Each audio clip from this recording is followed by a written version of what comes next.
Well, good afternoon, everyone.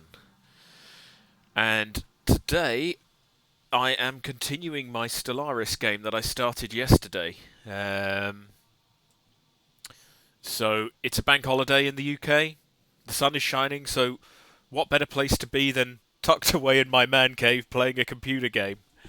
Um, so just a quick recap for anyone who wasn't here yesterday but is now watching. We are playing the Starfox Empire. We are relatively early on. As you can see, very, very few planets colonized so far. Um, and actually, it's been a pretty tough start. We are playing Starfoxes. So our empire. This is not a min-maxed empire, and I have just gone for stuff that I thought would be fun. So I have gone for Doomsday. As it says on the tin, this is a challenging origin because your homeworld will explode in 35 to 40 years. We are currently 8 years in. Um, so we need to get off our homeworld as quickly as possible. Um, yeah, that's about it, really.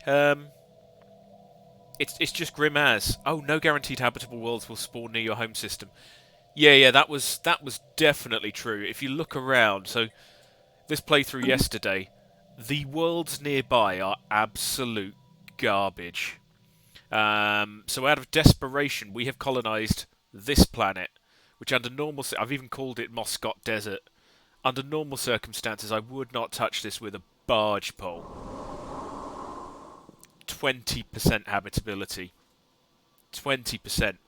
So, that's absolute trash. Problem is, the next one's even worse. This one's... Oh, it's probably about the same, but it's miles away. That's even worse. There is a habitable planet in July. Julau. Problem is, it's behind 3,000 points worth of aliens, which, I can't even dent at the moment. That'll come with time, I think, but right now, I can't even dent it.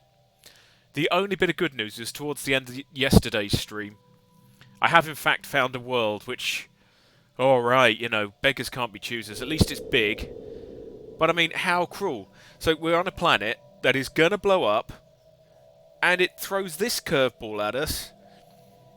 Oh, I was not happy. So we can move from one unstable planet to another.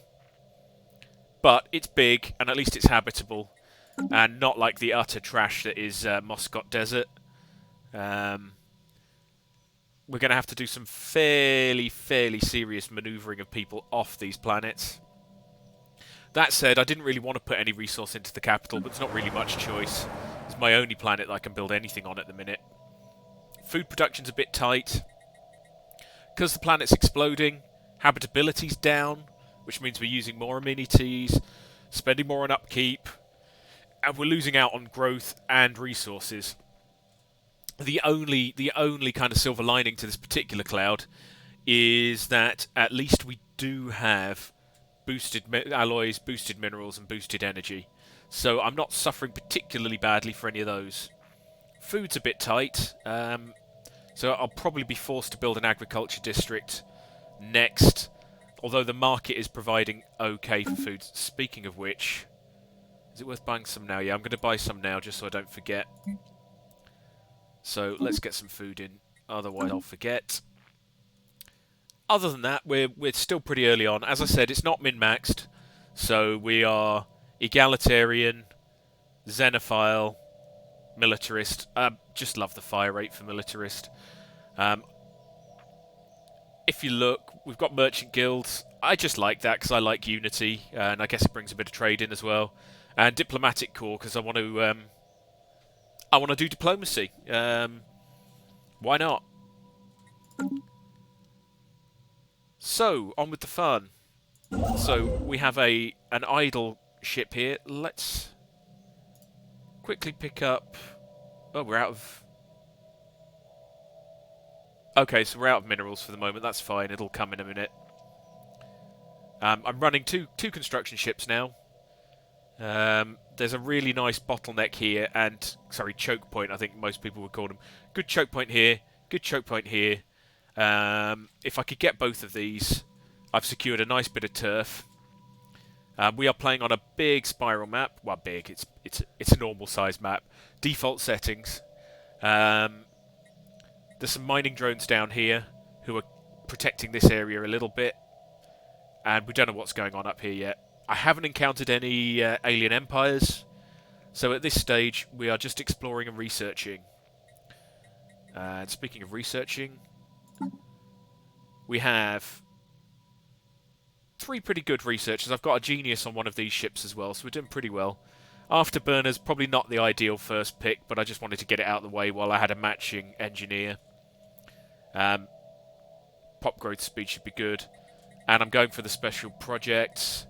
So yesterday's chat was pretty keen that I went for the special projects as they came in. So we've got Beta Aliens, which I think is the mining drones down here. And Breathe In, Breathe Out, which is a really cool, flavourful one. I don't actually remember what the outcome of it is. And we've also got Translate Alien Mural, which is... So these are all on this system. So the Breathe In, Breathe Out and the Translate Alien Murals here. I will come back and do that. At the moment, I want my science ships out exploring. Because you never know what we might find, and if we do find something good, we want to be able to claim it. So without further ado, on with the game. Sublight exploration probes. Before we developed faster-than-light travel, several sublight exploration probes were dispatched from Verbaba. I made a bit of a mistake. Whoa! Kuro, you came back! How's it going? Good morning! Well, good afternoon, I guess. Yeah, how's it going? You're addicted now. You haven't missed much. I've just been doing a bit of a recap for anyone who wasn't here yesterday. Literally, this is the first pop-up window that we've had if you haven't been watching for very long. So, yeah, no, I really enjoyed the stream yesterday, and you coming on and chatting was a big part of it. So, hopefully in this session we'll get a half-decent planet up here. I mean, half-decent is the word. It ain't going to be the best planet in the world, but I'll take it. Maybe find some aliens. I've got diplomacy, so I have 4 envoys sitting here doing nothing. Haha. Bad jokes and talking French. My French is pretty bad. So Magetta, the other guy who was on, he's got good French. In fact, he's got really good French. I don't know how many languages he speaks. Definitely French and Spanish. I think he's got a bit of Russian and a bit of Mandarin Chinese as well. So he's a bit of a nutter for languages. So we've chatted a lot about language. Yeah, I know. I speak English, well, pretty well, obviously, but you know, I've got really ropey French. I could maybe ask for directions in French and German, and I might understand the answers on a good day with a really sympathetic speaker. And I'm learning Welsh. I'm in sort of week 6 of learning Welsh, which is a really, really interesting language. But yeah, he's mad. He is mad. Well, come on, that's quite a lot of languages. Italian, Japanese, Dutch, and Spanish. Yeah, that qualifies. Well, if he does come on, make sure to ask him about his languages, because he'll enjoy that. Nah, but I think being fluent is really hard. So I've worked with a lot of foreigners coming into Britain, and their English is great. You know, you can perfectly serviceable, but being fluent is really, really hard, because that's where the rules maybe aren't as obvious. So the grammar works, it's easy, it gets you understood, but then English has so many queer and strange exceptions to rules. I'm sure French must be the same, and there's just no way you've got to practice them, go and live there, and even then I suspect most people can't be fluent. Oh, did you? Well, your English is really good.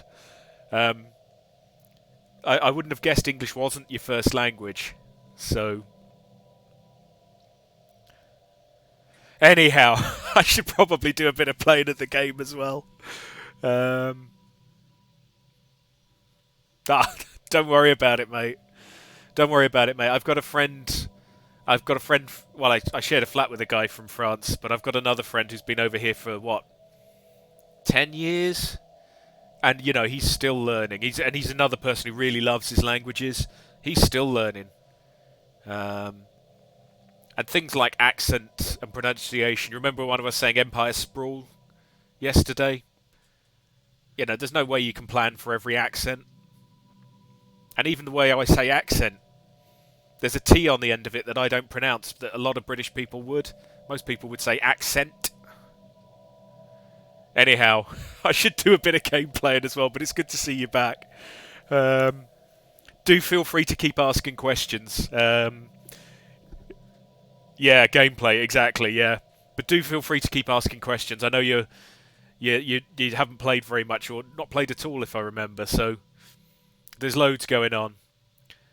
Right, so I've just had this message pop up, subspace exploration probes. Before we detected faster than light travel, several sublight exploration probes were dispatched from Vababa at near relativistic speeds towards nearby systems. The scientists who developed the probes naively included sensitive information about our culture in their memory cores as a form of greeting to alien civilizations. It has now been realised that this data could potentially be used against us. We need to track down these probes before they are found by someone. Or something. Unsympathetic to our species. They can't have gotten far. So we have a new event chain. So if we go up to the situation log, you will now see... Oh yeah, and the things we were researching yesterday are still going. We now have a new event. And I will do these, because why not? We don't want hostiles getting hold of us. So we have 4 systems we have to go and look at. And one of the handy things in the situation log for stuff like this that might take more than a few minutes is you can actually track things on the map. In fact, you can track everything on the map. I would probably stick with track all of those. Well, excuse me for 1 second. Oh. Excuse me. So I'm going to track all of them on the map.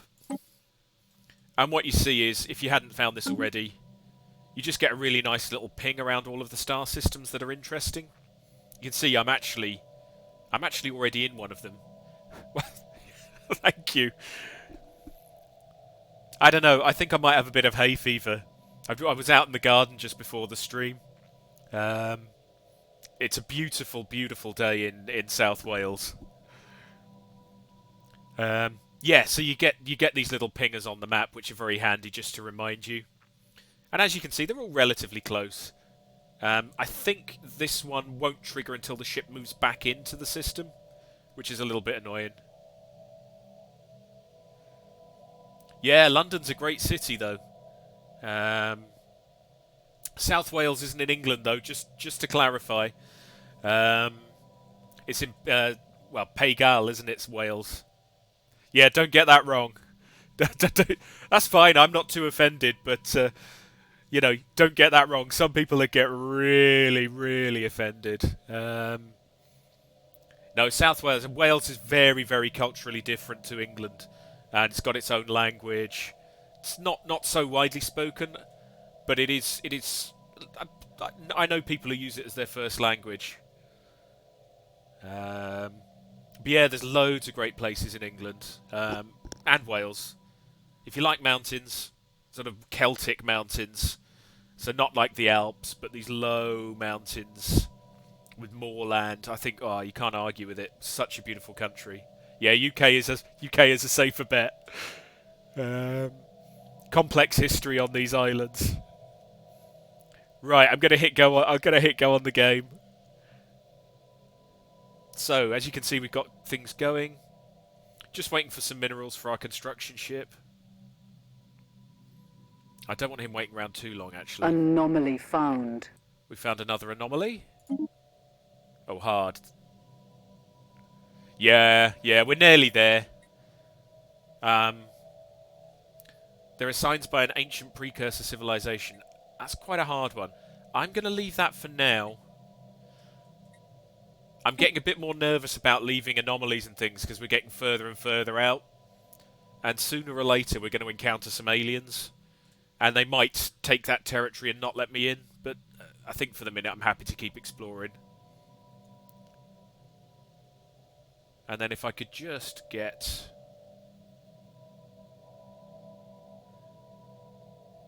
a bit more minerals, there we go. I'll build that science station. I haven't really gone mad on science, but again, +2 physics. That's quite a lot of physics at the moment. So we'll take that. That's still a system I'll have to go for at some point, but first things first. So I'm going to go for this choke point. Survey complete. And obviously this choke point. Yeah, that's great. Did we already discuss that? Yeah, we already looked at that. No. Stop. Survey that system, right. Leave the anomaly. And I'll probably get that system as well. Gives me a little bit of protection here. One thing, once you do get into wars, unless you've got a pretty good space station there, average space stations just get completely rolled. So it'd be nice maybe to put, I don't know, a defensive station here somewhere. We'll see how the gameplay is. Yeah, I know. I mean, rather foolishly, I just hit... This is... Well, conditions worse. In this game, I'm on the default settings, so I can't remember offhand, because I had changed everything. I can't remember offhand how many AI empires there are. Yeah, I know. This is... the planet blowing up thing. I knew it would be a challenge, but there have been aspects to it that I really didn't expect. One thing I did notice as I was just getting ready is, on the Doomsday origin, if you look at the very, very last point at the bottom there, no guaranteed habitable worlds will spawn near your system. I missed that, and that probably explains why it's so bad in terms of habitable worlds. So again, for a... Yeah. So for the other origins, you'd usually find a few good planets near your home system. So it's even more challenging than I thought it was, I'm afraid. It's pretty bad. We'll see. I'm still enjoying it, and that's the key thing. Let's see how bad it's getting on for Baba. Okay, yeah. Yeah. It's a challenging... It warns you. It warns you it's a challenging origin. But I just thought, I haven't played it. Let's have some fun. Right, earthquakes are now an almost daily occurrence on most of Vababa, and at least a dozen new super volcanoes have appeared in the last few years. Massive ash storms blanket the skies, making air travel hazardous or even impossible in some regions. Temperatures have dropped by several degrees. Despite all of this, a surreal sense of normalcy prevails on the dying planet's surface. Rubble from collapsed buildings is slowly removed, the swirling ash is swept off the busiest streets, and the lava flows are, where possible, diverted. The people endure. And with a highly optimistic, things will only get worse. Oh, man! So, more devastation. That can be repaired, but habitability minus 50%. Stability minus 15, and obviously immigration is crashing, because nobody in their right minds wants to live on a planet that's blowing up. So yeah, I really do need to focus a little bit more on getting planets. Harsh. Right. On the plus side, minerals, energy. Yeah, I know. Good, isn't it? On the plus side, alloys, minerals, energy are all going to go up. Which is good, because I'm basically using energy to pay for food. And things will only get worse in the world's most optimistic. Bearing in mind we've still got 26 years before the first bad... Well, before it could go boom. Oh yeah. Low stability. At least one of your planets has low stability. Yeah, it does have low stability. I mean, I'm not sure what to do about that for now. I mean, I might end up... Ooh, hang on. Overcrowding? Oh, that's because of the devastation. I'm sure that's because of the devastation. We should have plenty of houses on this planet.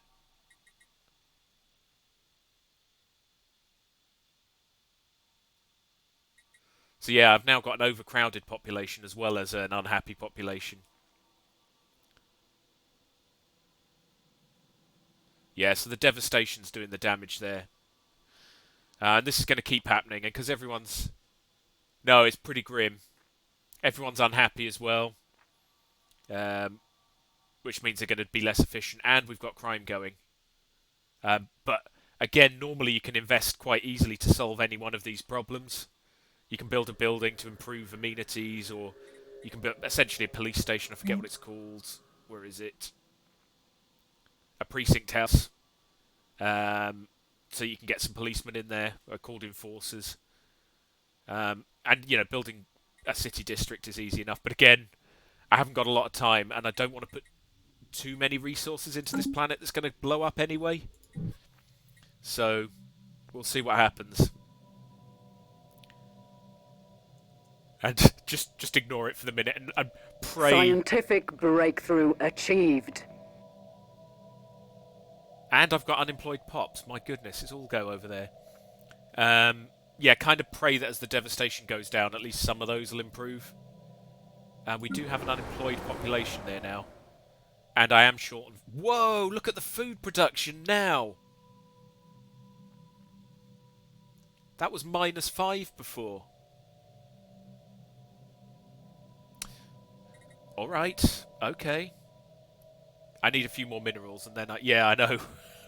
Thank goodness we're getting the boosts on other things. I don't even have the minerals. I need... Oh, sorry, over here. I need 300 minerals, which I don't have at the minute. They'll come in time, but of course minerals is also what I'm using to build star bases, so...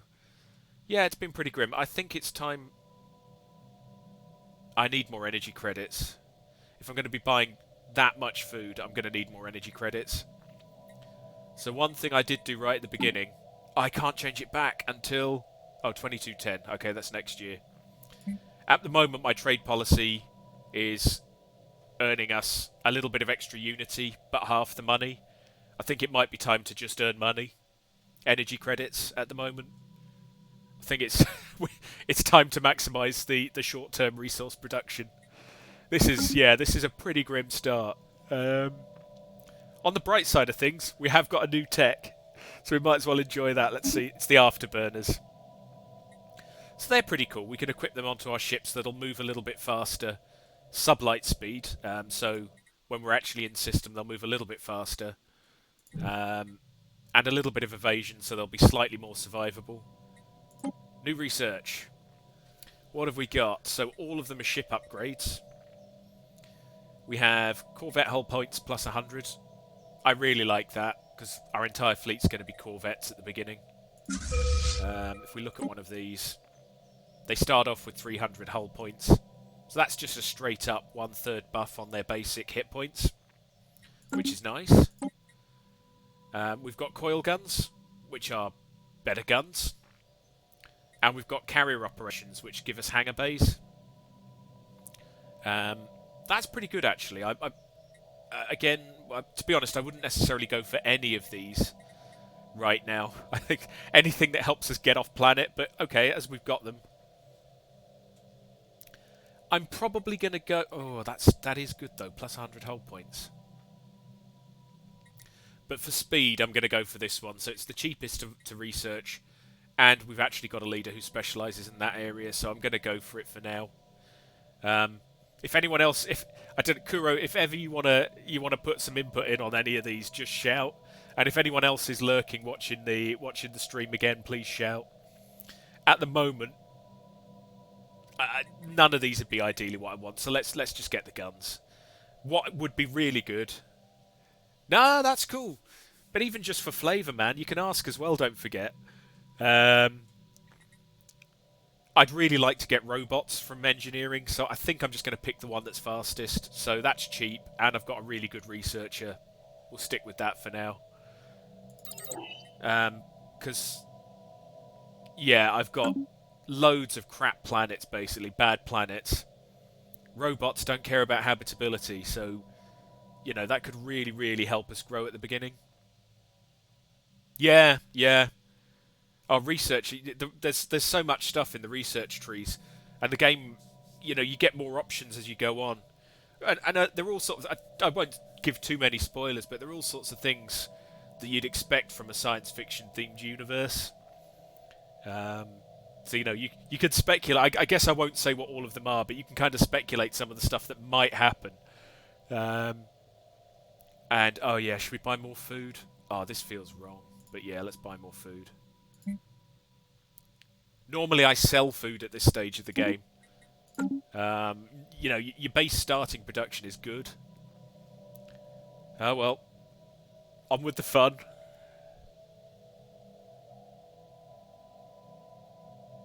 Construction complete. Construction complete. Now this is the important one. Please go and build a starbase here. So this, in short term, is likely to end up as our capital. I don't think I've ever actually moved my capital in Stellaris. My voices or the ones on the game?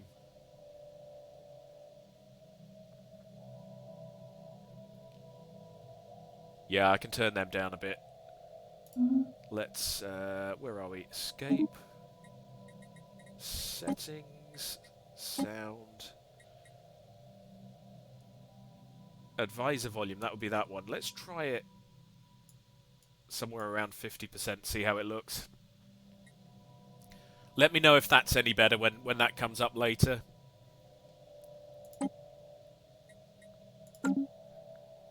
Right. So yeah, I think this is going to become our new capital. I'm not even sure how you move your capital. Because why... Normally I don't bother. Unless you get attacked, of course. That can happen. Yeah. Ooh, hello. You've detected the presence of a primitive alien civilization on Unif 4 in the Unif system. They advanced into the equivalent of an Iron Age and are divided into numerous petty kingdoms and empires. Their species is spread across almost the entire surface of the planet. We should consider building an observation post above their world to study them more closely. Let's go and have a quick look at that. Interesting. Yeah, it is interesting. So yeah, we found an inhabited planet, which is a tundra world, of course. So they have some stone palaces, some primitive dwellings. As you might expect, their planets are not well set up. But this is pretty cool. It's nice. Yeah, I was thinking about that. An invasion might not be the worst thing we've ever done. We have a population of some mammalian Yapathes. We're going to have a quick look at them in a second. As you can see, they're kind of all just doing fairly random bits and pieces that... You know, and their armies are going to be absolutely diabolical, because they're a bunch of people with... Did it say Iron Age? You know, it's the equivalent of, I don't know, the early Roman Empire or something like that. They're not going to be too harmful. Yeah, the situation is pretty desperate. This is where you do wonder about your roleplay type side of things, though. You know, we're egalitarian, xenophile, so we like aliens. We are militarist. Do you know what? We probably should. Because... Yeah, do you know what? Yeah, I think one laser boy is probably going to win it. And, yeah, do you know what? We are pretty desperate, so let's do that. This is no time for being friendly. Our entire species is at stake. So what I will do is on Vababa... Let's recruit some attacking armies. We probably won't need very many. I don't think they had a single army, but let's get a couple anyhow. So let's recruit... Oh, you need minerals. Okay, that'll sort itself in time. As you can see, we're using minerals for a lot, so...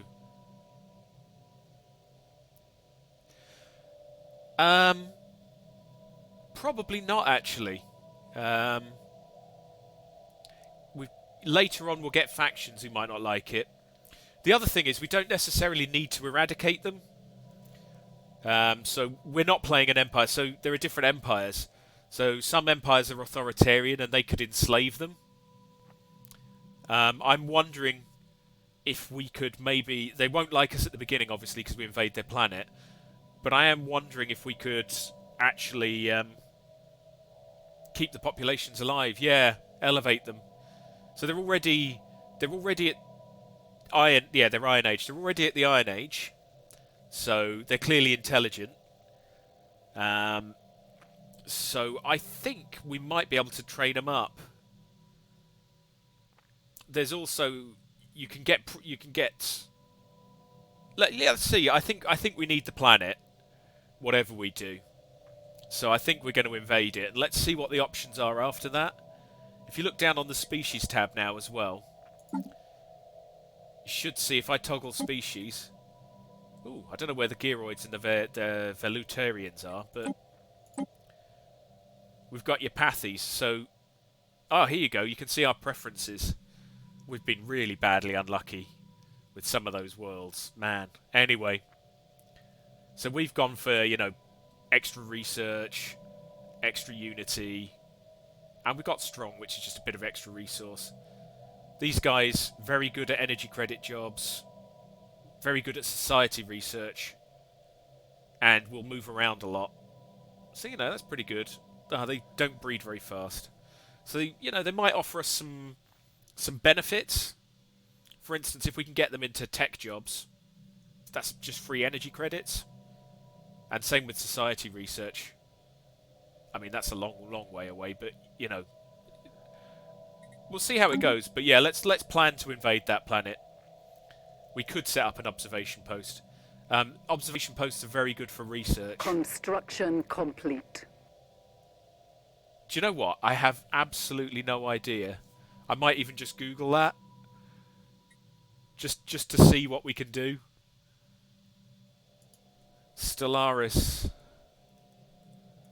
pops. How many people is one pop? 500 million people. I'm not going to look too long, but the first hit says 500 million people. Yeah, it's a few hundred million seem to be the estimates online. So let's say 500 million, which obviously is a lot of people. Come back to my planets.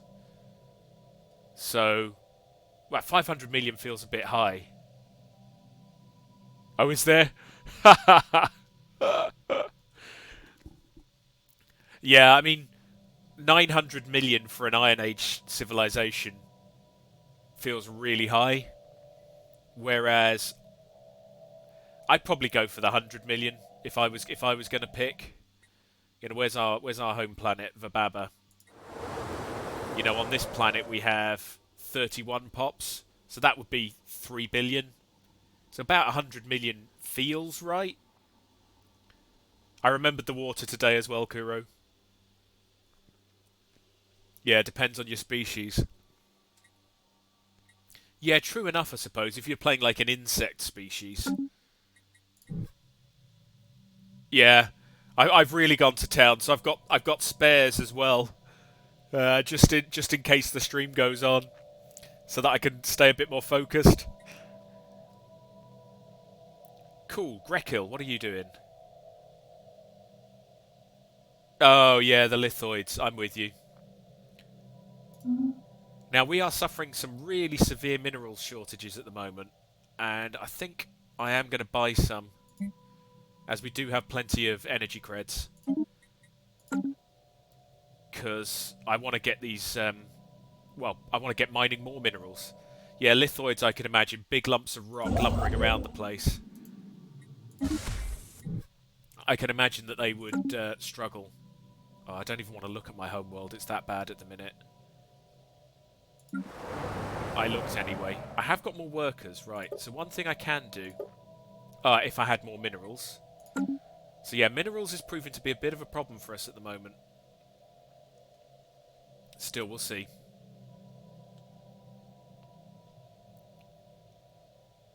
I could sell alloys. Again, that feels really wrong. Anomaly found. Right, another anomaly. Oh, quite a hard one. Our survey has uncovered something that can only be described as mystical. We would need to investigate the phenomenon in more detail to unshroud it. Whoa, there's a lot of flavour there. But it is an extremely slow research. Yeah, I'm going to have to drop the...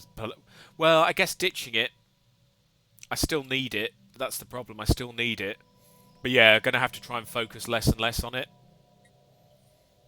For instance, I'm going to have to start trying to ship pops onto this planet, even if it isn't very good. At least it's not going to blow up. What have we got going? Ah, good. So the devastation you can see is dropping. So the homeworld is still not in a good nick, but at least some of the problems have gone. So the housing has improved again, which will help our happiness and things like that. So it's not a complete disaster, but again, we know it's going to get worse. So I shouldn't relax too much on that. So yeah, it's going to be what order do we abandon the homeworld in, I think.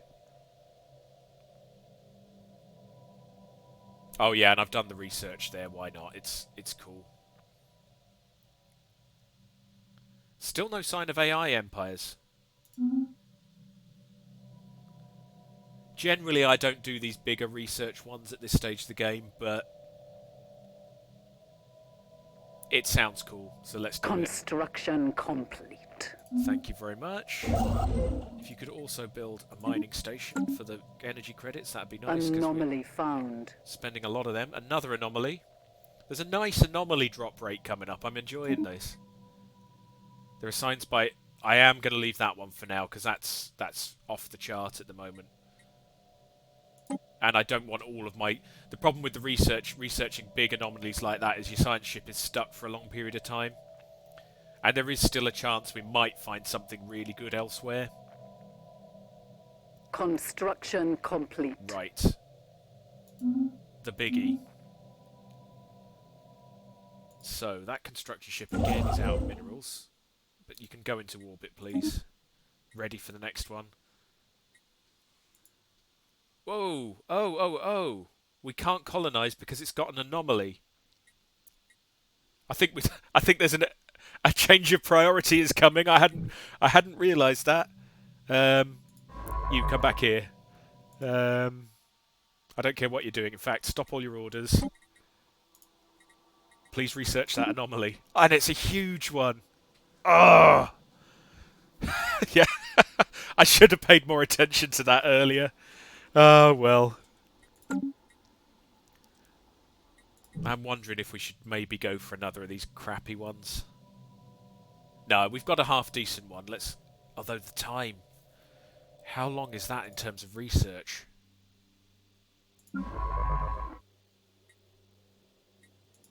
So that is... 1,400 days. Which feels like a lot of days, yeah. The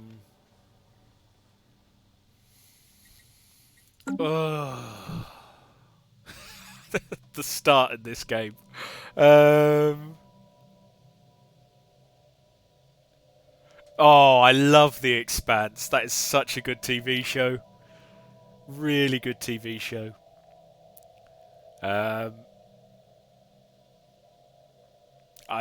I haven't read the books yet. Normally I love reading the books. What are we going to do here? We've got a few things. We are short on minerals. Badly short on minerals. But yeah, definitely recommend The Expanse to anyone who's listening to the channel. I mean, it's a really, really good series. I'm guessing it gets Kuro's nod, given that you mentioned it in the first place. Bobby. I'm trying to think of who my favourite is. Is Bobby's the Marine? Is that the Martian one? Just to make sure I've got the characters right. Yeah. I don't want to drop any spoilers in case anyone else is listening, but I love the way her plot arc has gone. Definitely not where I expected it to go.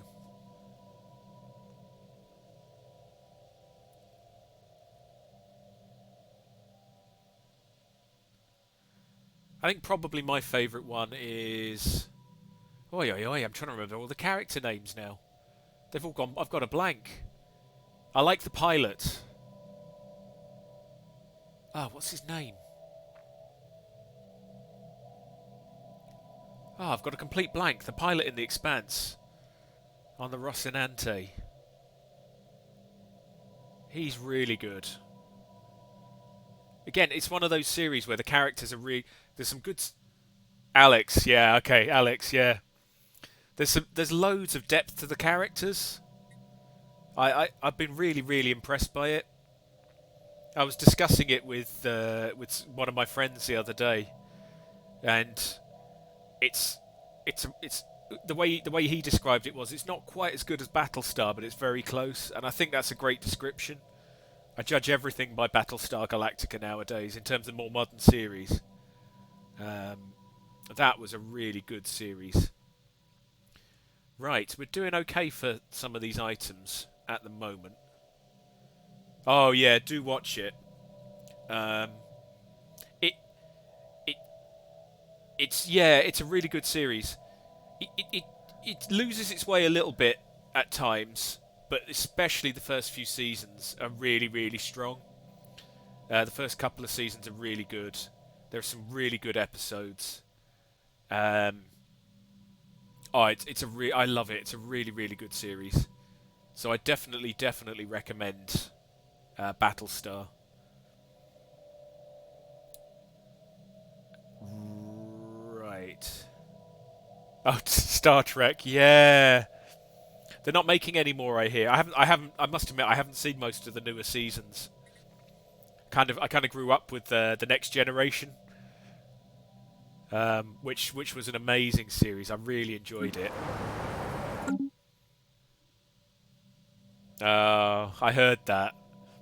Which is a real shame, because the Picard character was one of the best in... It was really a good character. The food situation is getting really quite annoying. I didn't think I'd find myself doing this, but I'm going to sell consumer goods. Buy food. But I mean, this is not a long-term game, this, because... You know, we're just so short on food. Right, the other thing we need is minerals. We need to build some farms. Yeah, no, the Picard character... I didn't think I'd do this. I'm selling alloys. The Picard character is so good. It's a real shame if that's gone downhill. Right. Look, I know you're not going to be able to farm this for long, but let's get some food going. It also gives us some houses, which is handy. It's not critical, but handy, given we know more devastation is coming. So let's get that going. Right, and we are desperately short on resources. For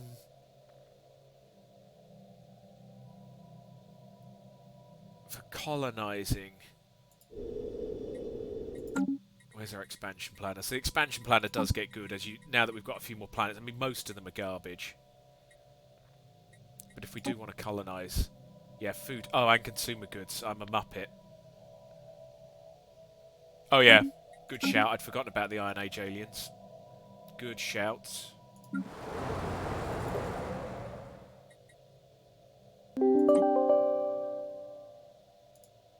Whoops. Sorry, it just had a pop-up there. Yeah, no, you're right. Short term, that's a much better plan. Hopefully could bring in some resources. So what do I need? I need 100 minerals. Oh, again, didn't think I'd do this. Take the pain. Take the pain.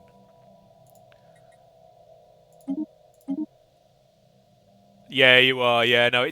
Thing is, it's really, really easy to get distracted. You know, in the best possible way, because I'm chatting away so much.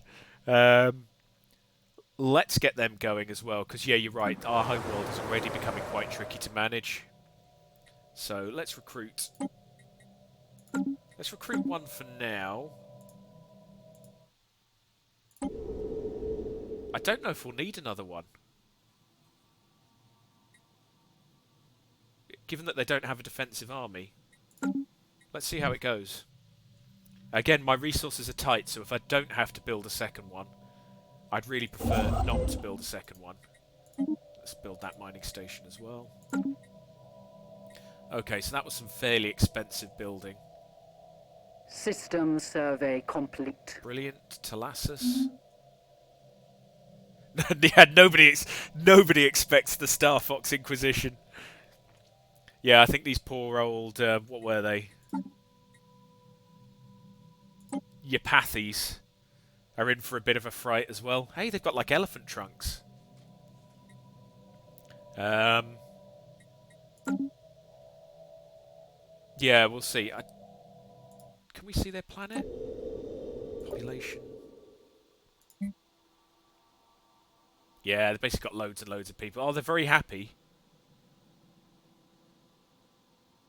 And actually, so you can see about halfway down, you can see what their ethics are. So we've got 8 xenophobic Yapathies, and we're xenophiles, so they hate aliens and I love aliens. It's the perfect combination. We've got 3 authoritarians, and I'm not authoritarians. Hey, maybe we can win them over. Yeah, maybe we can win them over with our... Yeah, look at that. Authoritarian xenophobes.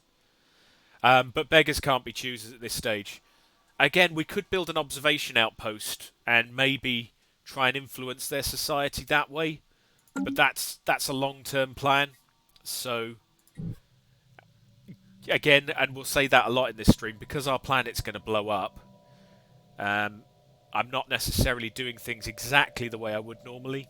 System survey complete. Modified probe. Yeah, the Prime Directive is out the window. A sensor sweep from the ISS Elena the Fortunate has revealed one of our sub-light probes in the Vanna system. Uh-oh. But it seems to have been altered somehow. Yeah, this doesn't sound good. Modifications of an alien origin have been attached to its hull, and the probe's energy signature is far greater than it should be. We are receiving a transmission. Now, you see, this is a line Picard would do on screen. You see, he would be able to deliver that on screen.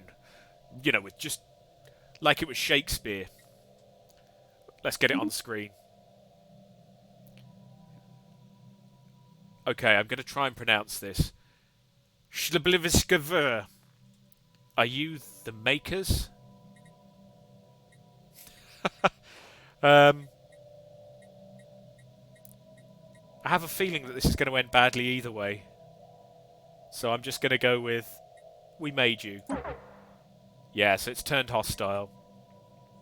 Initiating tactical retreat. So,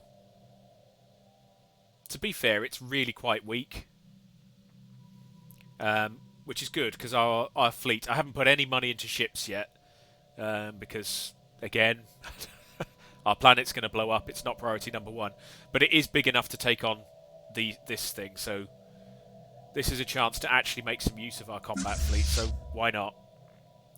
I could assign an admiral as well, but it costs money that I don't have. Let's just have a quick look. You never know. Sometimes there are cheap ones. Nope. Whoa, do we want an admiral? It's going to have to sacrifice resources to get it. Yeah, time for a fight. I probably do want an admiral at some point, but again, it's the price, man.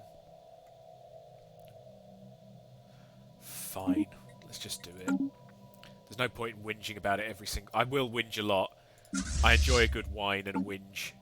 So right, we can get 3 admirals. We can get one who gains experience quickly and is old. We can get a fast one. So evasion means we're less likely to take hits. Sublight speed, well, we'll get to our targets quick. Or we could get a fleet logistician who is ship upkeep is cheaper. I don't know, Kuro, you got any preferences on this one? Upkeep? Can go for upkeep. It's not the most glamorous, but we are again struggling for all of our resources. What is our ship upkeep? So that will save us... Yeah, actually save us nearly 1 credit every turn. Probably worth it. Yeah, let's do it. Andy's youngest. I don't know if these are he's or she's. Oh, it's a male. Okay. Yeah, let's go for it. Boom. And so, okay, that's not useful for combat, but it will save us some money. And we will get a little bit of combat bonus. So, why not? And if we do encounter any aliens, I'll be pleased to have an admiral anyway. So, you guys, go kill. He's presumably running away. Yeah, that's good. Right. So... We have established a new planetary base. How's the voice now? Is it okay?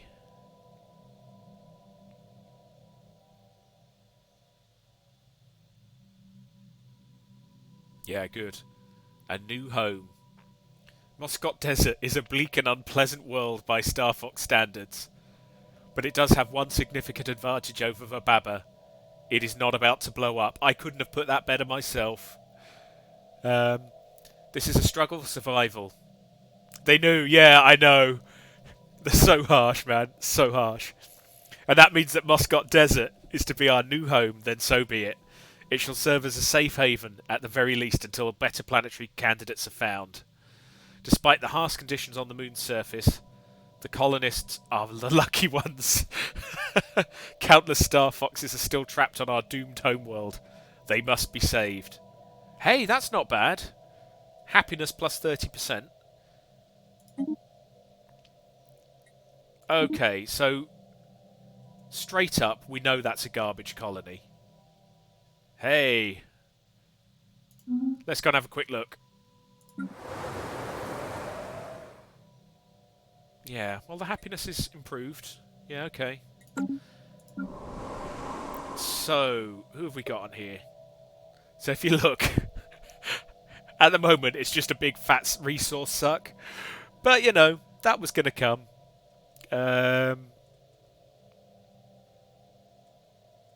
We've got a spare house. Yeah, just good to be producing something. Small amount of food and some amenities. We'll be able to start building districts on here. And I forget, Dust Desert. I was going to do extra harvesting. It's just not relevant right now. But yeah, unfortunately... Oh, specialist living standards. I could lower living standards. There's loads and loads of options in the game. I sometimes forget that these exist. So we could go on to the Starfoxes. And you can change all sorts of things. At the moment, we've got decent living conditions. We can't drop them down. Oh, that's so annoying. Oh, basic subsistence. I think that's it then. Yeah, no, we can't do anything about that. Utopian abundance, no. Oh, that's a shame. When we invade the new planet, we can potentially be really mean like that. So just a quick look at this. In terms of population growth, is anyone migrating? Can we see that? No, we can't. Presumably someone is going to want to migrate away.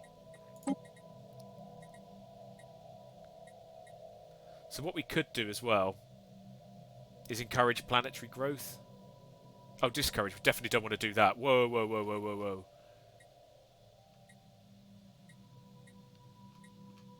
Oh, no, there isn't an encourage planetary growth one. Great. Okay, well, we'll just have to live with it for now, then. Fine, let's tick on. Hopefully my populations will start migrating. What's the population of Vababa at the minute? 31 pops. Oi, oi, oi, that is terrible. Right. So you're retreating. That's been fully surveyed. Excellent. Can you move into this system as well while we're here, just so we can see what's going on in there?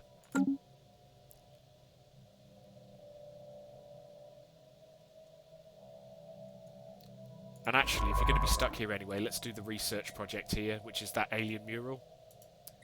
Might as well get that done. While we're waiting. Brill. Whoa! It's an Arctic world! Things are looking up. I mean, it's a tiny Arctic world, but hey. Things are looking up. Yeah, I know. I know. Thank goodness. Special project Oh, yeah. complete. And of course, now is the perfect time for an election. Ah! Why are they well, I think it's... Yeah, it did take a few thousands of light years, yeah. I think it's fair to say I did not min-max this race for this particular origin. I don't think I'd have had elections if I'd really been thinking about it, but, yeah, no, fair enough. So we now got an election underway. So you can see at the moment, these are all the different candidates. I mean, they are what they are, really. So they have different potential agendas, so different things you can do. To be fair, consumer goods is not something we want to be focusing on. Although, actually, I think we've done it. Yeah, let's have a quick look at what we've got. So our new leader isn't bad, actually. We've got Lyssimia. Leader lifespan plus 25, not relevant right now. Building cost, I mean, it's okay, but it's not critical. We've got Campramar. Oh, and we can't guarantee getting them is the other thing to bear in mind. But monthly Unity plus 10, that's nice. And lots of resources, which is nice. That's probably the one, if we were going to go for anyone. Expansionist. Outpost build cost minus 15%. Starpost influence minus 15%. That's good for systems. It doesn't directly help with colonizing, but it does improve the systems. And I mean, trade value plus 10 is nice to have as well. So I guess in terms of expansion, I mean, it says it on the tin, expansionist.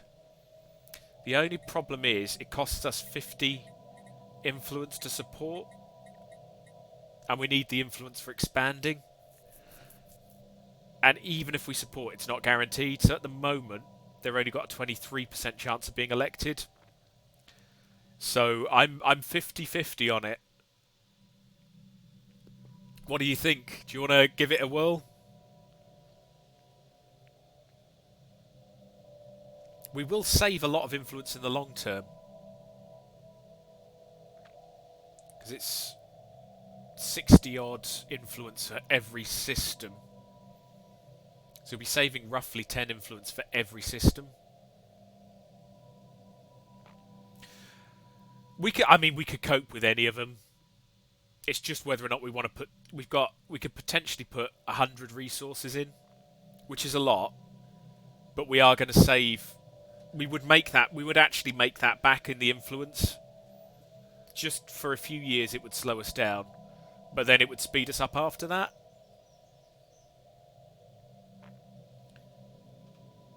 Probably that's pretty good. I don't really like this. We haven't got a lot of resources for buildings anyway, and the lifespan's not great. You know, extra resources is good. Yeah, true.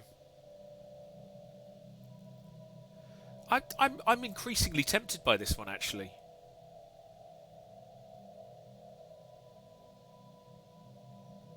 I'm increasingly tempted. I might do it. The only problem is it's not a guarantee, so we could end up wasting this. But hey, you know, why not? Again, we might as well go a bit mad. So unless you've got any really strong feeling about it and say it in the chat, I will go for Gumi and cross every finger that I have that we can actually get her. Gumi. All right, let's do it. Okay, let's do it. So we'll support once. Means they're the most likely. And, you know, if we're going to do this, let's go mad. So it's 50-50 chance, 47% chance. And given that I've put 100 in, I really hope it comes off. That's a big risk at this time of the game. Big risk. And when's the election actually take place? 88 days left. So we've got our priorities right. Army's nearly built though, so we can at least get on with some other bits. Fleet's moving. Construction complete. Ancient mining drones. Reports of deep space drones in certain systems have been investigated. The drones appear to be the workers and custodians of an autonomous orbital mining operation established millennia ago and then soon abandoned by all but the drones themselves. Judging by the state of the processing equipment, the drones possess powerful mining lasers and make obviously threatening, if not outright hostile, overtures towards Starfoxian vessels when approached. They may only be old drones, but they should be kept under close watch. So we've got another project, which is drone study. Situation log updated. Whoops. So where are we? Sure, drone study. Let's go with that. Oh. Let's do it. Why not? Yeah, I think drones could be useful. I'm not sure how useful these particular drones are going to be. But yeah, ultimately we want mining. We want drones working on our planets. So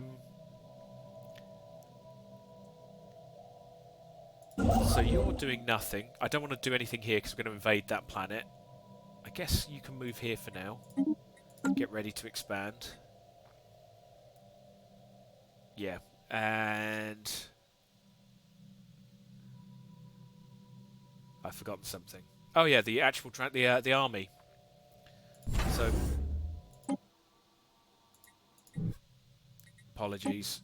Where are our primitives? Here they are. So our primitives. Oh, we can't see because our research ship's gone. We can't actually see if they don't have any armies. I think let's just assume that they're still the same.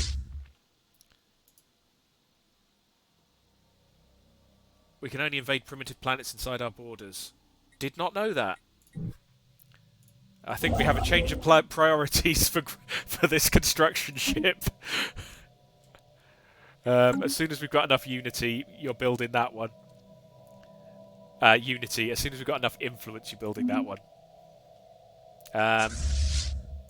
We might as well get them in orbit so that we're ready. Yeah, we'll have to see with the drones. I mean, a lot of the on the galaxy map, a lot of these will give you potentially, when you're researching the alien species, you're looking at maybe getting potentially Empire-wide buffs. But we'll see how it pans out. Construction complete. We've completed a mining station. That's very nice. And again, you now do need something you can actually do. Sure, let's go and have a look up here. Move here. What are you up to? Oh, doing a project there. Yeah, of course, yeah. We need to get that for our planet. Good. Okay, so everything's ticking away. Could be worse. Okay, so we've just had a science ship move into another of the target systems. The ISS Elena the Fortunate has picked up a signal from a discarded signal buoy belonging to one of our missing sublight probes. There is an ion trail heading away from the buoy on a trajectory towards another star, suggesting that someone has towed the probe there for unknown reasons. Okay, where does it lead? Situation log updated. Where does it lead?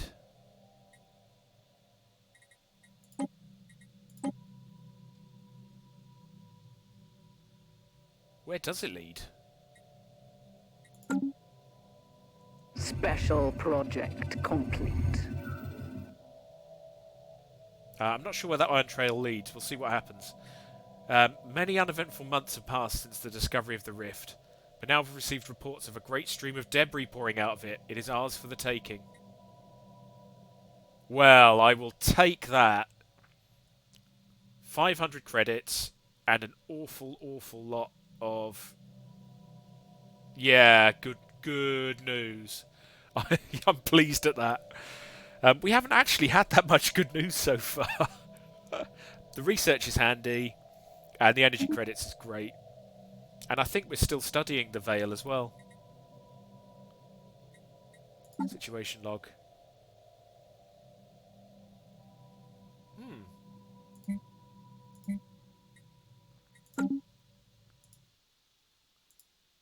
I think we're still... Well, we studied it. I'm not sure. We'll see how that pans out.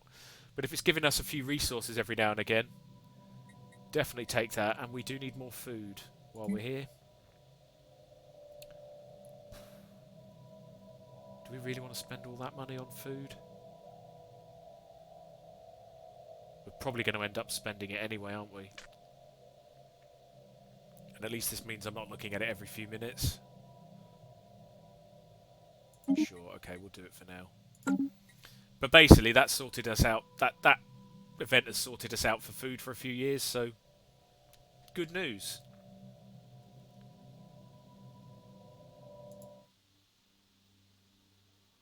Hey, that's another nice looking system, isn't it? I really like the nebula effects. The horizon signal. Oh, cool. An alert communications officer has identified what appears to be a faint signal, almost lost in the gamma ray flashes from the black hole here. Faint but unmistakably artificial. This raises intriguing possibilities for our scientists. We now have another special project. This has been a really fun system. Really fun system. Analyze the horizon signal. Yeah, let's do it. Situation log updated. So we now have... I'm just going to track this just to remind myself. Yeah, I know. So sometimes you do wonder. So that system, I mean, in terms of flavour, that system has been brilliant. Because it's also got, which we're just going, the Translate Alien Mural. Oh, there's our Warfleet. So, that's a system. Yeah. Yeah, fine. How... Ruler elected. Gumi! Success! So that was a big investment and a big gamble. Because we now can't expand for a few years. But hopefully that will pay off in the long term. Gumi has been elected as Commissary General of the Starfox Commonwealth. And we can go and have a quick look at their mandate. Yeah, and we actually did fulfill the mandate of our previous leader, which was to consumer goods. So we gained some free unity. Don't mess with the Gumi. No, I'm not going to mess with the Gumi. So that's... Yeah, okay. We've had a bit more luck in this bit of the stream so far. Compared to the first session, my goodness. So I've just paused because I've got a couple of inactive ships. So we've got the ship on Unif. Ah, yeah. So both our construction ships now, we're waiting for influence. That's fine. That's fine.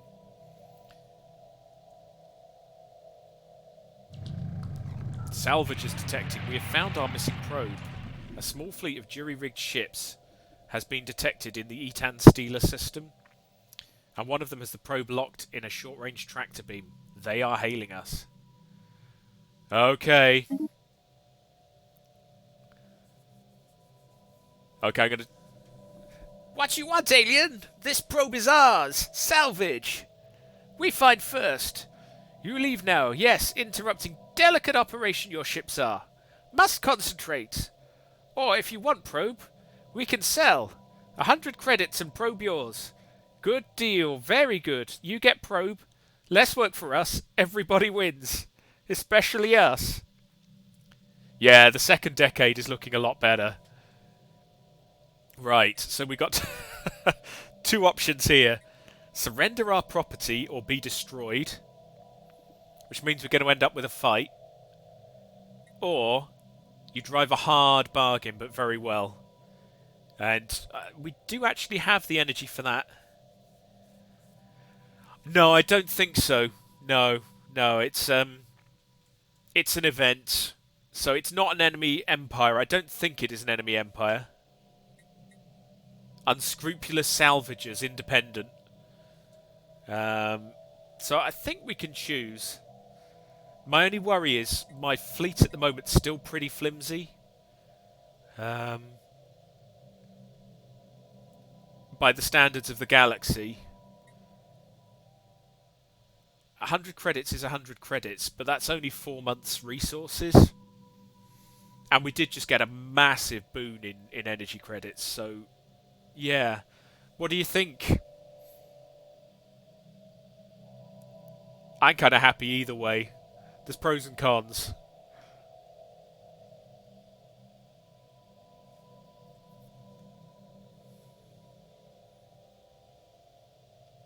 No, there isn't. Again, this mission does come up more than once, but I don't offhand remember how powerful they are. So they might be more powerful than us. Yeah, yeah, the minerals, the energy credits. Yeah, I'd say bargain. Yeah, I think you're right, Kuro. Although I would be curious, but I think you're right. You drive a hard bargain, unscrupulous salvagers, but very well. Very good, very good. We released the probe into your care. Maybe a bit banged up. Yeah, I'll bet. There was an accidental collision during a salvage operation. Migwai fell on controls. Clumsy oaf. But probe's still in good condition. No refunds. We depart now. Okay, well, good news is we got one of our probes, hopefully.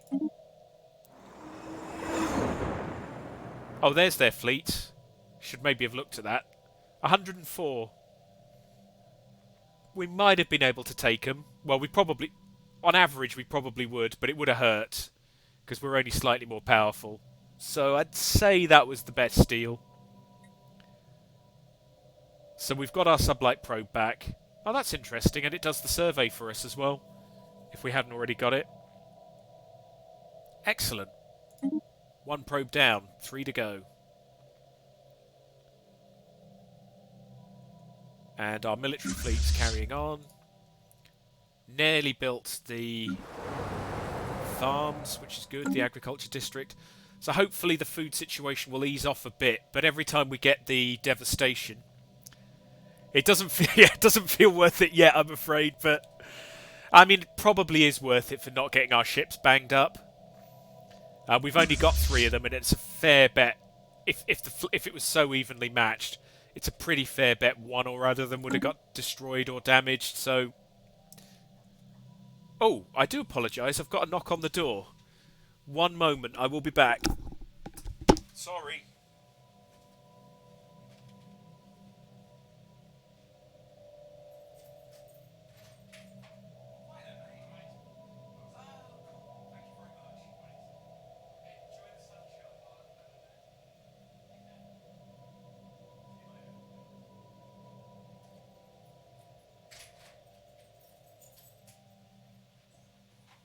Sorry about that, Kuro. And indeed anyone else watching. So, it's a bank holiday here, but delivery. So... Right. Where were we? Right, let's let the time tick on a bit. The breathing rift has closed. The latest report from the rift's observation probe tells us that the rift has vanished. After drawing its last breath, the rift closed and left behind not even a trace. Unfortunate. Hey, however, it furthered our physics studies with 350 physics, which is pretty good, considering we only produce 24 a month. Yeah, I know. But there's still a research project there, I think. Yep, so we've still got a research project. Unfortunate, but hey, free physics. Not going to complain too much. Did we go for the mission? Oh yeah, do we want to do this? It is a lot of research. But it would potentially get us access to this planet that's got hostiles on it. So it's essentially 2 techs worth of research. Wow, look at the difference in time on those. It's essentially 2 techs worth of research. I think we'll leave it for now. I do want to get some of these. You know, this is just nice for getting expansion quickly. And that's an automatic exploration. It's not critical, but it's a really nice quality of life. So I think I'll leave it for now, but don't let me forget it's there. And we found another anomaly. Brilliant. What have we got? I'm going to leave the precursor ones again.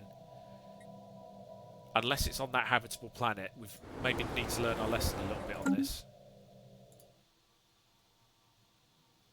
It is not on the habitable planet. Right, so I will leave that for now. Again, up to you if you want to do that. I just don't want to tie up my science ships. Okay. We have got minerals. Unfortunately, the influence is still stopping us. So we're still suffering from having supported our president. Whoa. And Vababa now has an agricultural district. So hopefully this deficit will come down to be a little bit more manageable now. Meanwhile, back on the desert. Ugh, horrible. There is one other thing. It's worth looking out in your core world as well. Yeah, planets. Yeah, definitely. There is one little thing that I should have maybe done a bit earlier, but I was a bit lost. You get blockers in Stellaris, so they basically block off things you can use. So in this case, it's blocking a district. In fact, it's blocking some mining districts. If you look down the bottom, unblocks ore rich caverns. Industrial wasteland again is the same. I think most starting worlds have a sprawling slums though. And when you unblock this, you actually get a free population. So we should do that because that's straight up production. Even if they end up dying on the planet, they'll still have a few years of producing something. And hopefully we can get them off the planet. So I'm going to try and free up some resources to do that, I think. What can I sell? Nothing. I'll keep an eye on it. When I've got a nice surplus of credits again, I will do that. Because it's another person producing food, basically, in this case. How are we doing? In fact, we can do it now. We've got... I know it's 300, I think it was. I'm just pausing because the hostile ticked up. So just to double check what that one was. These can be a little bit hard to find. If you don't know that they're here, this menu is well hidden but quite useful. Yeah, I need 300 to clear that. That's, I think, a good investment, though. Meanwhile, hostile fleets are present. So there's our main fleet. Let's go straight for them. As you can see, they're significantly weaker than us. They could still hurt us now. I would prefer not to lose a ship here if I can help it, Kuro. Or indeed. And there's another anomaly. We'll leave that for now. That's fine. Go away. And the ruler elected can go away. So I might just slow it down just a little. So sublight speed is handy because it means you get in range of this faster. I don't know if it's got better range than I have. Anomaly found. Really now? We'll wait for a second. Really now? Oi, oi, oi. Let's let the combat tick over. I love the Battle rings. is joined. There we go. So he's shooting us from range. So sublight speed here is quite handy because it gets us close. And how does he look? And corvettes have lousy range. That is a pretty cool looking machine, to be fair. So there you go. So you can see our ship's shields getting hit. Yeah, and during combat you can keep an eye on ships. Really, really damaged ships will try and disengage. So if ever you see disengage chance, that's the chance of your damaged ship getting out before it's destroyed. In fact, no, let's keep that open just while we're watching. For some reason it won't let me now. There we go. So we should actually do okay against this thing. It's mostly hitting shields, which are the blue things. Green is shields and hull. Shields is hull. Nice. So that's a bit of a one-sided fight. But actually, of course, what we want is a one-sided fight. So we've destroyed the probe. Little remains of the strange alien modifications that our missing sublight probe had been subjected to. But we did manage to collect some valuable engineering data from the wreckage. Its memory bank was also salvaged and has extracted survey data of the entire Vanna system. Excellent. So, again, a good amount of engineering for our current raid. So it is done. We didn't take any damage. We didn't really gain much XP by the looks of things, but hey. So now, there's a few handy buttons when you've got fleets. Yeah, I know. Well, we still haven't found any AI empires, and all the aliens are just like so powerful. It's not even worth looking at. A couple of handy buttons. The stop button, if ever you just want them to stop. Sounds obvious, but I always lose that button. Return is quite a handy one. Get back to your home base, which you can change here, although we've only got one at the minute, so who cares. And the other one, repair fleet. It'll just move to the closest star base to repair. At the moment, these are the same place, so you just go back to the star base and repair. Yeah, I know, 10 years. Don't worry, there will be more. Although, again, remember, we're leaning diplomacy in this game, so we'll have to see.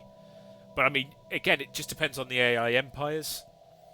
If it's fanatical purifiers or whatever they are, we won't have much choice in the matter. Yeah, I don't know how much XP we got. Anyway, at least she's there. That can go. We've got a new anomaly. Ancient precursor. Leave that, thank you. And we've got another tradition. Okay. So I'm going to stay in expansion because I want to get to the perk as quickly as possible. We've got courier network. Empire sprawl from systems and colonies is reduced. That would be handy because we're over the cap, which is adding extra costs to our tech and traditions. Or we've got starbase upkeep is reduced by 20%. So if we look at the moment, starbases are costing us 13. So that's going to save us, well, somewhere between 2 and 3 credits every month. 2.6. That's not bad. Any strong preference, Kuro?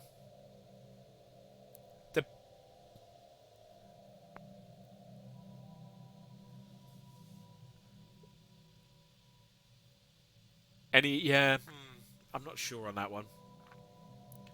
I think this one... I think at this stage of the game, it's probably short-term versus long-term. So short-term, that's a big help because we need money because we're spending a lot of money on other things. This one, it's more of a long-term thing, so it's making our technology more expensive. It's making our these tech tradition adoptions more expensive. So it's a little bit of a short-term versus long-term problem. So I'm not 100% sure. I mean, either of them in theory can be alleviated by building buildings, which we're struggling with at the moment. So I would go... You could go either way. Genuinely, you could go either way, and I'm happy to go with the chat on this one. So I'll let you choose.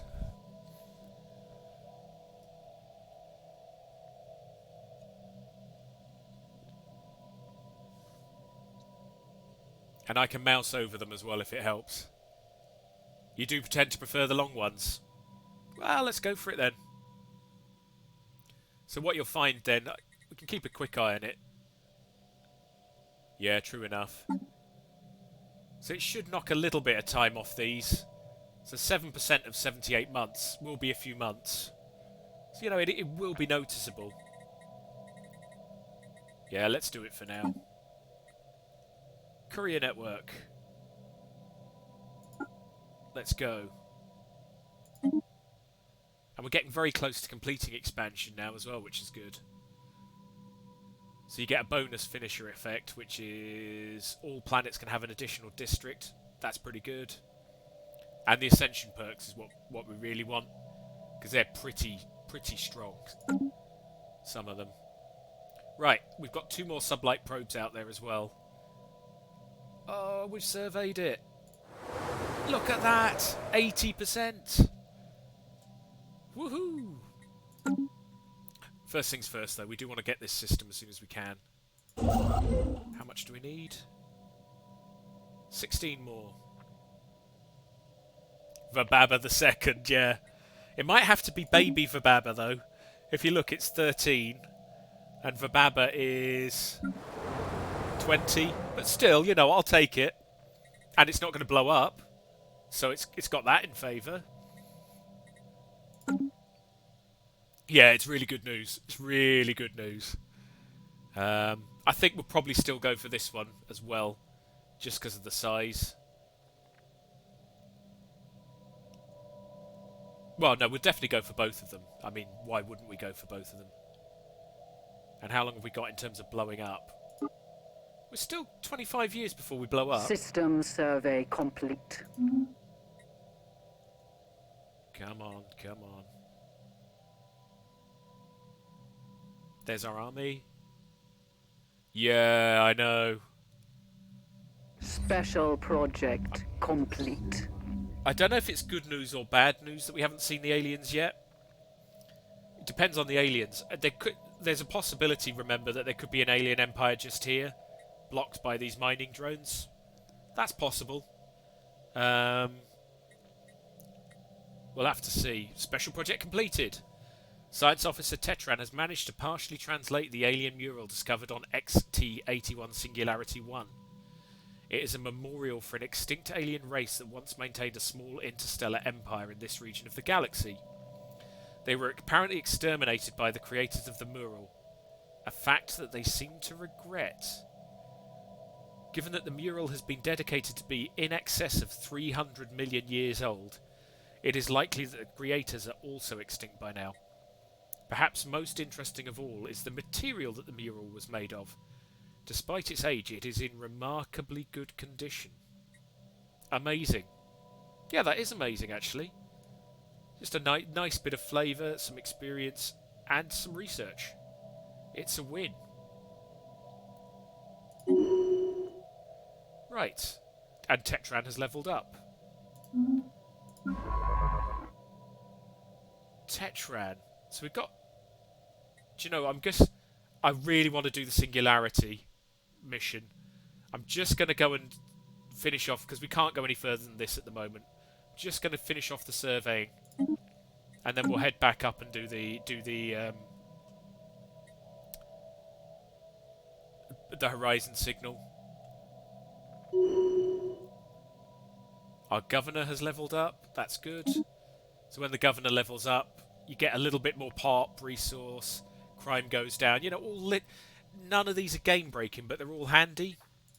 So that's good news. We're still losing loads of food, but it's not quite as bad as it was. So that's one of our choke points that we'd like to get as well, which is good. Could speed up the game a bit as well. If it gets too quiet, I will.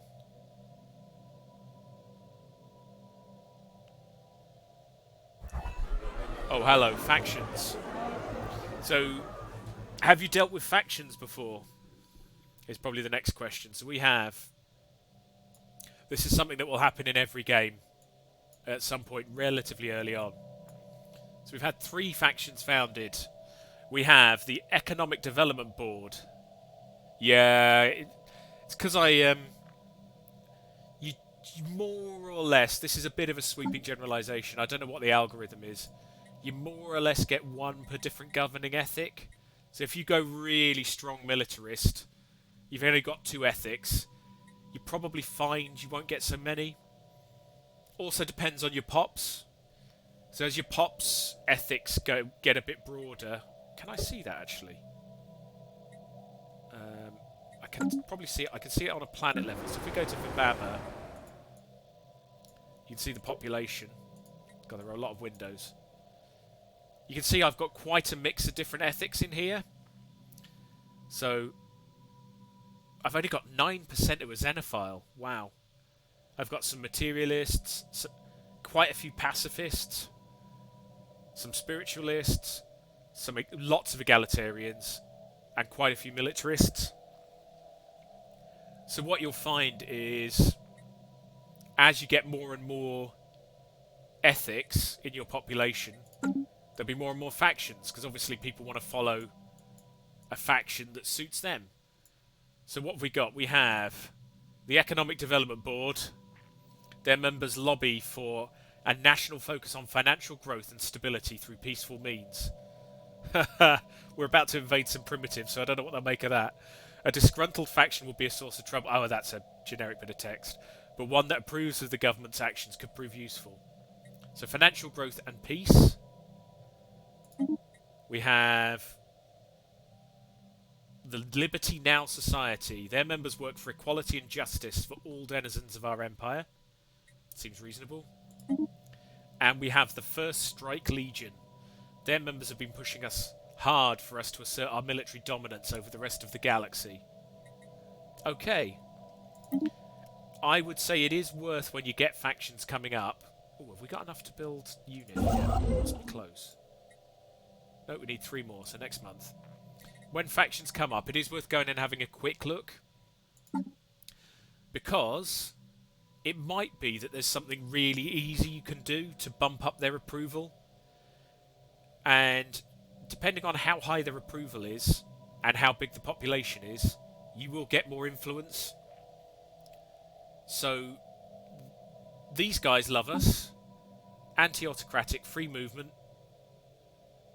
They might get upset with us soon, because at some point we're going to have to start forcing populations to move. But hey, our planet's going to blow up. So you can see we're currently doing everything they like.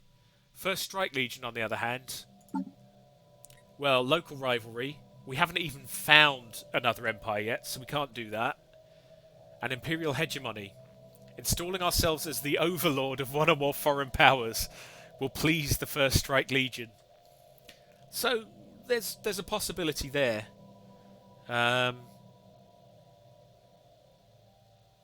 Yeah. Maybe the primitives. I'm not sure if we can do that to primitives.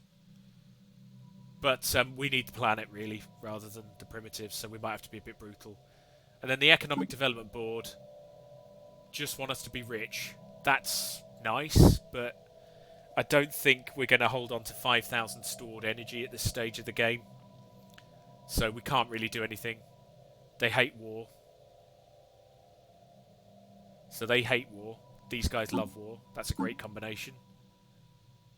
Oh wow, they really hate wars. So they hate all wars, but they really hate aggressive wars. Still, okay, we can't do much about any of those at the moment.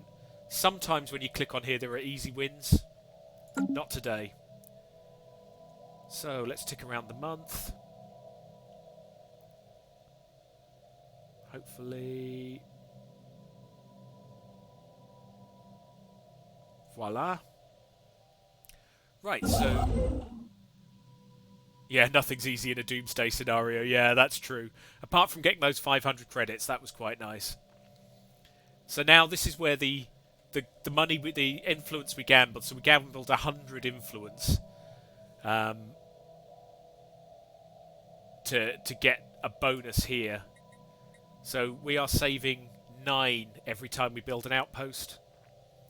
So once we build our 12th outpost, we will have saved influence overall. So fingers crossed. Hopefully we get 12 outposts before that leader dies or something. Anyway, we're going to get that because we want to invade the primitives.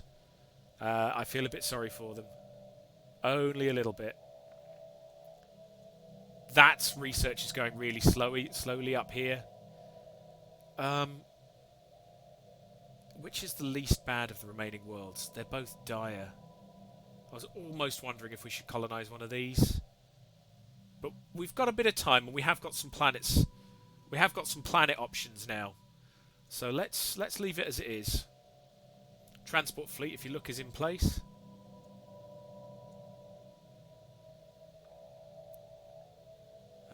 Should we fast forward a little bit? See how fast is. That's probably okay for now. So we're getting a little bit on top of all the resources except for food, and even that's not as bad as it was.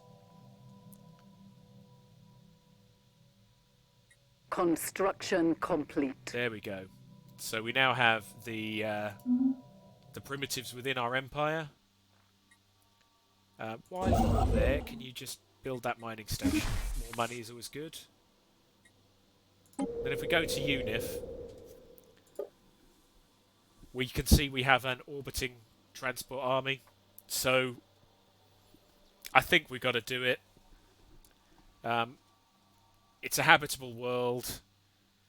Hopefully we can bring the population on side. Let's see what we can do. I think one army will be enough. Let's just do it. So, as you can see from the interface, it's kind of a strategic level game. So, you know, not a huge amount of effort has been put into making planetary invasions. Oh, it's a big world as well. The most beautiful things. Initiating ground assault. Well, that was easy. I mean, that was quick. Even I wasn't expecting it to be that quick. So, we have successfully invaded. Subjugating primitives. I think these primitives look a little bit more powerful than than our ones. Our ones were probably firing arrows at us while we were firing planetary lasers. Our armies have successfully invaded and subdued the primitive forces on Unit 4. The locals have given up all attempts at fighting back, and we have now subsumed their civilization into our empire. Although backwards as they are, it may take some time for the natives to become fully productive members of Starfox society. To them, our weapons must appear like magic. Yep, so they are going to have a modifier, Stellar Culture Shock. Yeah, it's good. Right, Stellar Culture Shock. Let's have a look and see what that does for us. Yay, invasion over. So they have immediately built 2 armies. So there are going to be, as you might expect with a planet we've just invaded, there are problems. The advantage of this planet being, at least it won't blow up. 7 hours war of half-life. Yeah. Nothing really. So, let's have a quick look. So we've got our army in orbit, that's fine. So let's have a look at this corporate whatever, armies. They have got some armies there, that's good. Yapathy, whatever. So, straight up, one advantage is we've got population, which is good. So we're a little bit ahead of the development curve. Stellar Culture Shock means they're not going to be very productive. The stability's poor. Yeah, we can see that.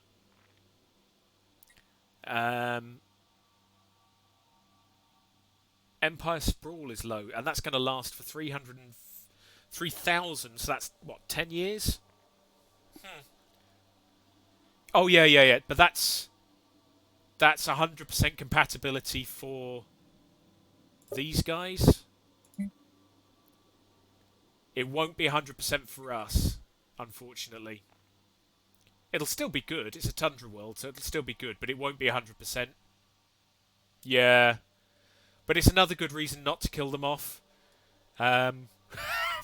We still need people. And you can see we've got a few unemployed people, which isn't surprising. So we've got some workers unemployed. We've got a ruler unemployed. What I think I might do, it's worth keeping an eye out for being able to upgrade your main building. So every colony has a main building, and it starts off really poor. But we can actually upgrade this, so there's an awful lot more jobs. It'll get us an enforcer, who will help to deal with the crime. It'll get us a merchant who'll give us some unity and admin and trade value. So, or we could build a farm, which isn't the world's most exciting job, but it would help. Oh, what, upgrading the mains? It's really worth doing. Yeah, it's really worth doing. Especially as we've got a ruler sat there unemployed. So even if we build a farm, he's not going to use it. So I'm going to spend... The only reason we can't is that we're short on minerals at the moment. So I'm just going to buy some. Let's buy 100 and 100. But I think it's worth doing. The other thing to note is that the AI has designated this as an agri-world, which is fine for now. We don't have much else built on this planet anyway. Yeah, yeah. But that's... We can change that, yeah. Yeah, we do need the food. So for now, I think that's good. Medium to long term, though, we might... It's got a lot of city districts and relatively small numbers of everything else. We might want to change that. But for the short term, yeah, extra food is good. Hang on. Why can't we upgrade you? Oh, we need 10. Fail. I just need one more pop. Okay, let's do a farm. Yeah, got to get that food. I am with you. Let's do a farm. The other thing about these guys is they will actually be producing an awful lot more food because the planet's not blowing up. So you can see they're producing nearly 10. Whereas I suspect on our home world, we have a lot of farms. What are they actually producing? Oh, they're not bad, actually, to be fair. Actually, the farms on our homeworld, I take it back, are pretty good. But we still need more, so let's do it. So my bad, we don't have enough population yet.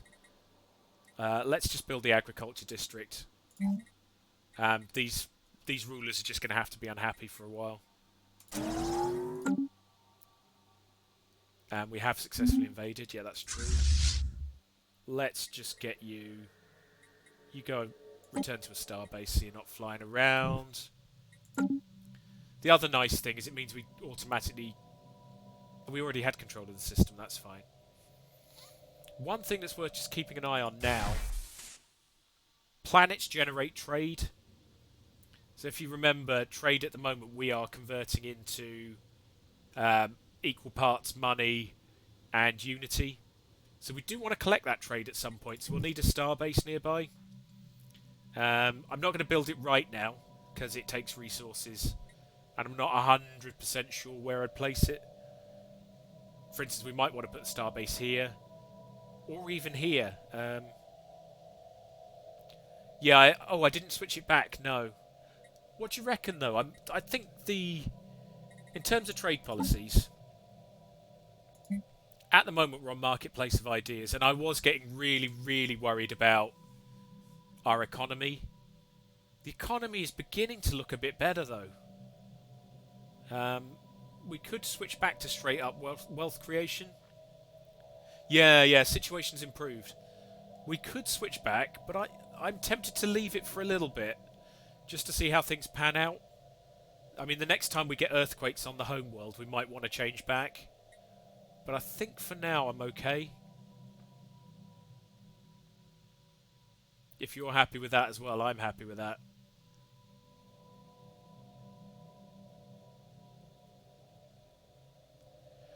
Whew. I'm just pausing for a moment just to catch my breath.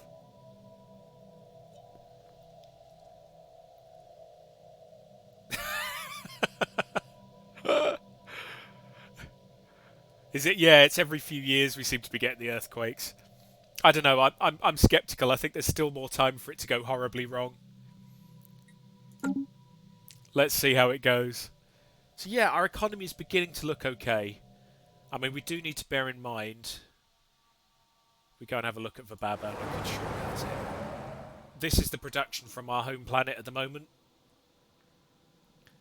So that's an awful lot of production to lose. So we do need to just be a little bit aware of that.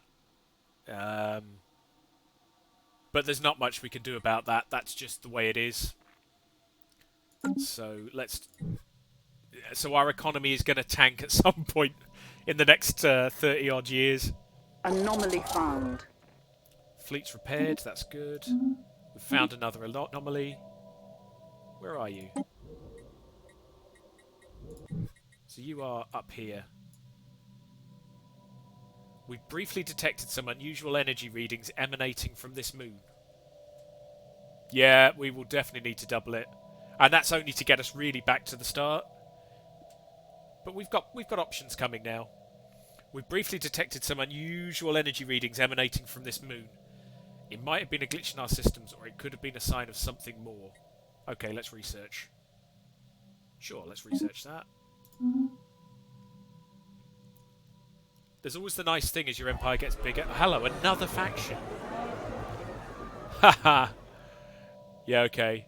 A new faction has recently been gaining. It's the Xeno Rights Initiative. Their members have been pushing hard for friendly relations with alien species. So that's not too much of a shock because we're a xenophilic empire. Let's just go quickly have a look at what they want. Sorry, wrong button. Factions. Oh, they're unhappy. Yeah, we're really friendly. Come join our empire. With a gun. Yeah, you can see they're not very happy. So what have they... Yeah, they don't like, for some reason, this particular faction doesn't like us invading primitive planets. Oh dear. Right, okay. God, they really don't like us. So what else have we got? Okay, so we haven't got slavery, so that's good. We're not killing anyone, that's good. Multicultural society, that's going to take a while because we've only encountered one other aliens. But we have brought them into our society. We've really worked hard to bring them in. They really got upset with us doing that land grab, but I still think it was the right move. They like federations, and they like new contacts, none of which we can really sort at the moment. So yeah, they're unhappy. They're still giving us some influence though, so it's not all bad. Yeah, okay, fine. Because we want to go down the diplomacy route, they may get happier later on, but yeah, that was a pretty nasty move. Construction complete. Brilliant. This is still hurting us, that money we spent out. Just going to make a note I'm making a note so that we know when that 100 influence gamble pays off. That's 1 of 11 of 12. I think the 12th one is when it becomes. So, meanwhile, we can get this guy into this system, and this has got to be the priority. Yes, it's small, but it's a habitable planet. It's as good as it's going to get for our species, barring a really lucky positive habitability. So that's got to be the priority now. Anomaly found. Another anomaly. What's this one? Ooh, Griblies. We've detected alien life signs coming from somewhere beneath the barren and lifeless surface of this planet. What manner of organism could possibly live here? Where's the planet? It doesn't look that bad. I mean, it doesn't look nice. Barren. No valid world to terraform into. Okay, I can see where this is going. But yeah, if you could research that, go on, let's have a look. It's probably going to be a bonus of some kind. Yeah, an entire planet of natives. Who are probably still... Hey, they're not rebellious. They're not very happy, but they're not going to be happy for a long time. We could do get rid of the crime, but there's an enforcer coming. Yeah, they're not... I mean, that's not too bad. So it's going to be a long time before they're fully productive, but... It's land. Our empire grows. We should be maybe considering some star bases as well. Micro-singularity. A micro-singularity is a small black hole, isn't it? I think it is. A micro-singularity recently intersected Eshiuk 1A, passing straight through the core and emerging on the other side of the moon. The encounter does not seem to have caused any permanent damage, but it has altered the energy output of the planetary core slightly in a way that defies our current scientific models. Yeah, cool. Further study may be warranted. So that is just a straight up bonus to physics research on that planet. Nice. Again, you know, these +3 bonuses in the beginning of the game are really good. So in a +3 of 24, that's 1 in 8. Right, our construction ships are all idle, which is fine. So yeah, this is where gambling on that president's hurting us, because we haven't actually got enough influence to do anything at the moment. I know it will pay off. Silicon life forms. Some kind of burrowing silicon-based life form inhabits a vast network of tunnels beneath the barren surface of Ferrathon 4. As best we can tell, the creatures feed off rocks, and there's evidence to suggest they may possess a rudimentary intelligence. Their tunneling efforts have shuffled large amounts of valuable minerals to the surface. Nice! So, lots of minerals on Ferrathon 4. Where is Ferrathon 4? Oh, okay. So that's in that little area that I think is safe. Although, sooner or later people are going to build big fleets, so that's not going to stay safe forever. And Frontier Sector. Ooh. Now, we haven't really thought about sectors up till now. So, sectors. If we have a quick look, there's a... You probably can't see, it's behind... Oh, you can just see. It's behind my head largely, but there's different map modes on this area. We have a sectors map mode. So you can see UNIF is actually outside of our home sector. Vababa. Well, Vababa's going to become a really grim sector sooner or later, isn't it? So one thing that we could do is actually establish, given this planet is up and running, we could actually establish a sector, and that means we can give them a planetary governor, which is probably worth it. There might be... The only reason I would probably hesitate is just in case there was some tactical reason that I wanted to maybe put the sector here. Actually, that is a better planet to do it. So I think the sectors go out 4 from your home base. So 1, 2, 3. Or is it 3? Must be 3 then. So having one stuck in a corner will limit it. Making it, say, here would be even better because it could go a long way. I might just hold on to get this planet. Whoa! Positive food! It's happened! Positive food! Yeah, I know. So that's UNIF. That's the natives farming down here that's kicking in. So, you know, things are still pretty ropey, but it could be a lot worse. It could be an awful lot worse. Right, so we can't build that yet, which I would like to build. So we've got 2 options. We could go for... Well, I suppose we've got loads of options. The ones that stand out, though, is we could go for more food. And we have... I'm less worried about that. The other thing is we could build a building here. Yeah. See, it would be nice to have... The governor would reduce that. But I don't mind waiting just a little bit. So we've got loads and loads and loads of buildings we could build. Loads of buildings we could build.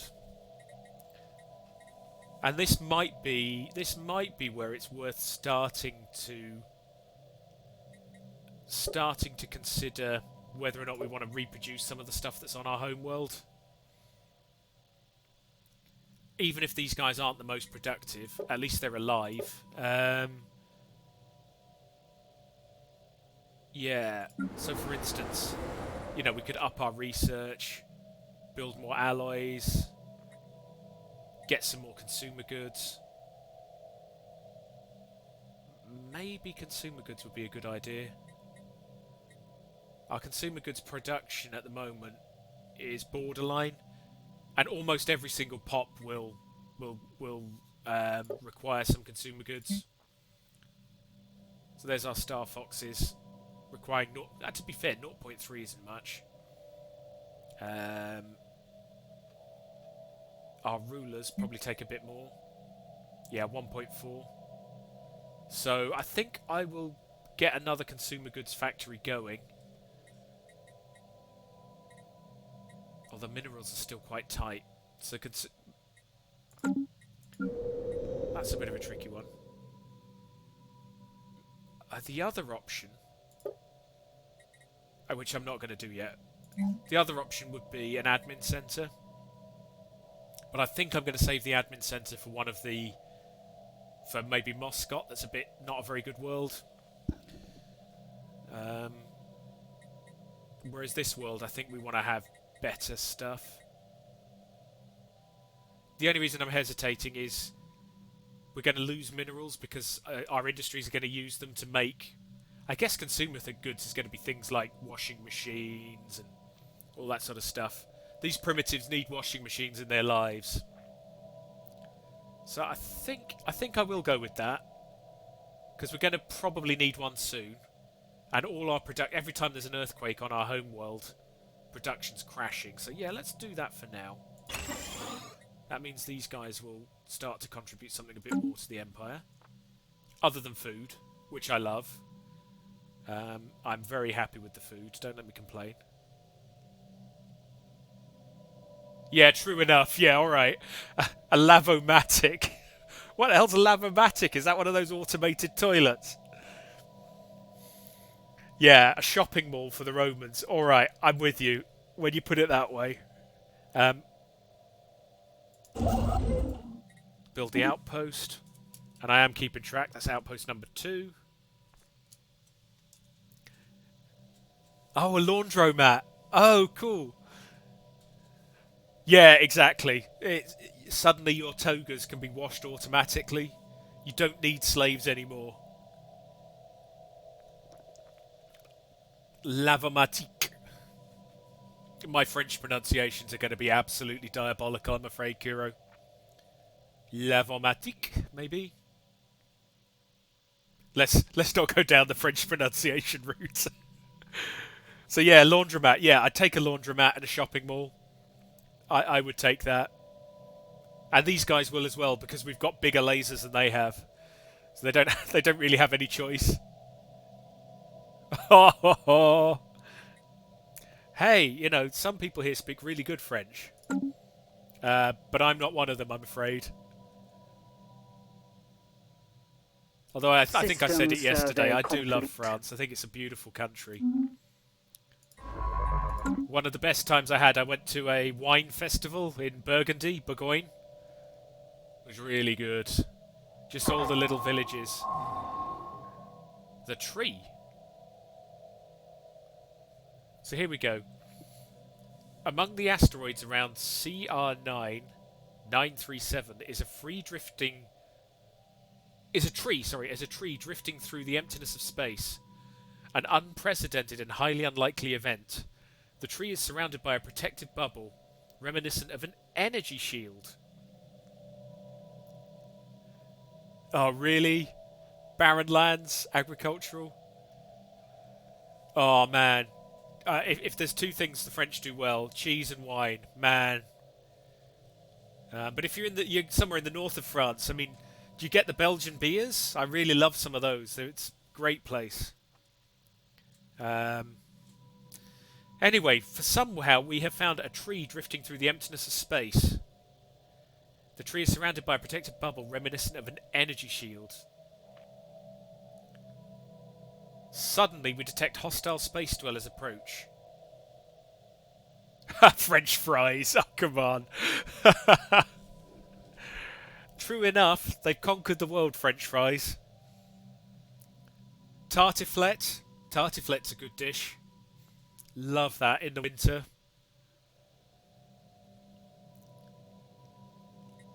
Suddenly, we detect some hostile space dwellers on approach. This coincided with some sap leaking through the tree shield while we were collecting samples. Yeah, I'm getting myself hungry as well. Oh man, tartiflette. It's not the right weather for it, but it's such a good dish. I think we've upset the creatures. We need to figure out what is going on. Yes, we do. Yes, we do. Situation log Where is... updated. Hang on, the tree in Rassalas. Life tree protectors. They're quite powerful compared to our rubbish fleet. Oh, do you know what I didn't do, Kuro? And I do apologise for this. We did actually get tech that improves our spaceships. So it is worth going into Ship Designer. This button's quite handy, so... It hasn't been critical so far, but it is a bit of an oversight. Can we put afterburners? Oh, we haven't got enough energy. Oh man, that's a pain. But we could put afterburners onto our ships and go a little bit heavier on armour. So I think that would mean we're a little bit faster. Yeah. Why won't you let me save? Well, that's true. There is a design. Right, give it a different name. No? Really? Oi, oi, oi. Right, we'll do it from scratch then. There we go. So pretty much what we had before. Oh, military purger. Yeah, yeah. Do it, man. Oh, I love the 40k universe. It's completely bonkers. And randomise the name. Go for Narsil. Yeah, that'll do. So all my ships, just my combat ships are a little bit faster now. And you can't put afterburners on a space station. Can we get a better view of that, please? There we go. Yeah, you know the Great Crusade, isn't it? They call it. You know where you stand with the Great Crusade. Ooh, one thing I will do on my... Is that all guns? Just going to mix it up for now. Just have a few more lasers. I guess you're familiar... Yeah, I've seen it played on YouTube, the Warhammer 40k mod. I've never played it. It looks absolutely crazy. Because as you can imagine, all the different factions, the Imperium of Man is very, very big at the beginning. So yeah, there definitely is a 40k mod. And I'm playing the game vanilla at the moment. Xenocide in a 40k game. You're brave. You're very brave. But again, I've not seen enough of it. And whether or not it's up to date with the latest versions of the of Stellaris is a good question. But there are some really nice mods. I'd go. I think there's one called More Events. That's good. I can hop onto Steam briefly and just I can tell you the mods that I like. Although unfortunately all of them are out of date at the moment, so maybe I'll wait for that. Give the mod writers a little bit more time. There's some really good ones. But yeah, I don't know if you're on Steam. So the Steam Workshop's definitely got a 40k mod. Yeah, exactly. Exactly. But one thing that continually surprises me about the modding community, you're very resourceful. Do it. I love the kapow as well. Yeah, the modding community is really good. They'll update them. They are really good for most of these mods, and it's just a labour of love for them as far as I can see. So you know, massive kudos to them.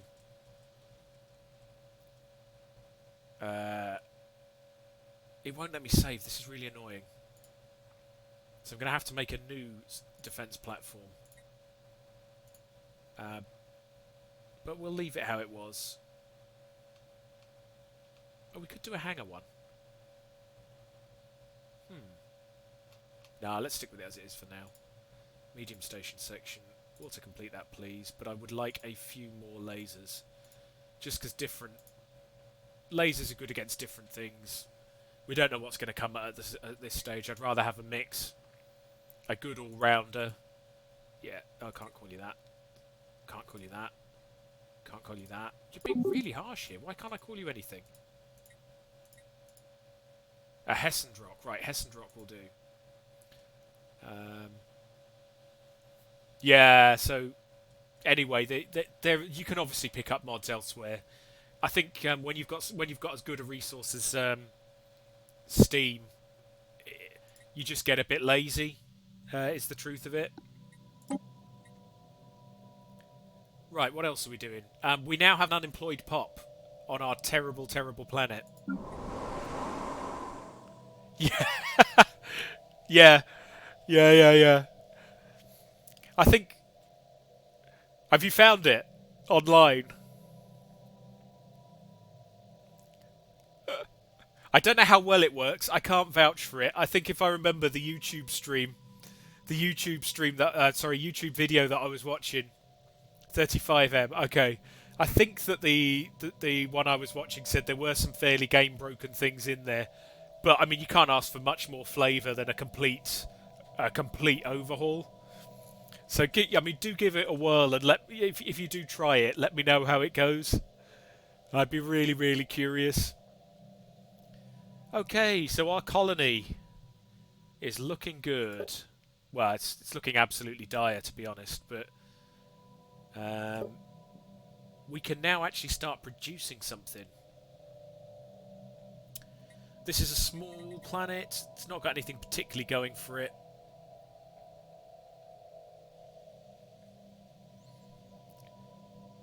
Do you know what? I'm not sure offhand. I suspect it is. Because it's more or less a complete overhaul mod. So I think, if I remember, it's got like ship graphics, space station graphics, at least some level of artwork for the species. So I'd imagine there's an awful lot of artwork in it, and in addition to any other gameplay elements. So I have a feeling the ones that are going to be the big ones are going to be ones. Oh yeah. But that's what I mean. It's amazing. There's all these people just going out there producing these mods. So you can really update the game. Well, if you are interested, let me just. I'm just gonna Alt Tab. I'll just look at my Steam and just have a quick look and tell you the mods that I'm using. Well, I'm not using in this one, obviously. So Stellaris, where is my mod list? Sorry, I always have to hunt round them. Workshop, view my subscriptions.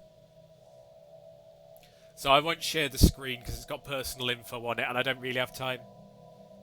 Yeah. I think all of them have got mods. So, and some of them massive mods. So Crusader Kings, for instance, has a Game of Thrones total overhaul mod. I've seen. So yeah, they really are. And there are certainly for Europa Universalis, there's a complete overhaul mod as well. So, Paradox. I really love some aspect. Well, I love Paradox games. It's mostly what I play. I'm not a modder, but I love the output from the modders. I really do. So yeah, I'm just having a quick look at the mods I'm subscribed to. So more events mod, great for flavour. Compatible with Stellaris 2.7, brilliant. So not all of these are compatible with 2.7 yet. There's a really fun one called Ghoulies Planet Modifiers. Not quite ready, but that's brilliant. So all these planetary modifiers, remember the ones that are trashing my habitability and things like that? That adds them on steroids. It's really, really fun for flavour. More insults. So when you get to diplomacy, it's pure flavour. You can just say different nasty things. Dynamic political events. That's really fun. Just more events. And there was another one. I haven't mentioned them all. I've missed one somewhere. Astronomical emblem. Maybe it's more events. It must be more events. More events, I think, really, really introduces a whole host. If you love a game with flavour, it introduces a whole host of... there's a Star Trek one. Oh, I never thought of that, Kira. You're a Star Trek fan, aren't you? Yeah, I'm not surprised. Again, I've never played it, but I'm not surprised. More events mod, that's probably the one that I'd recommend most.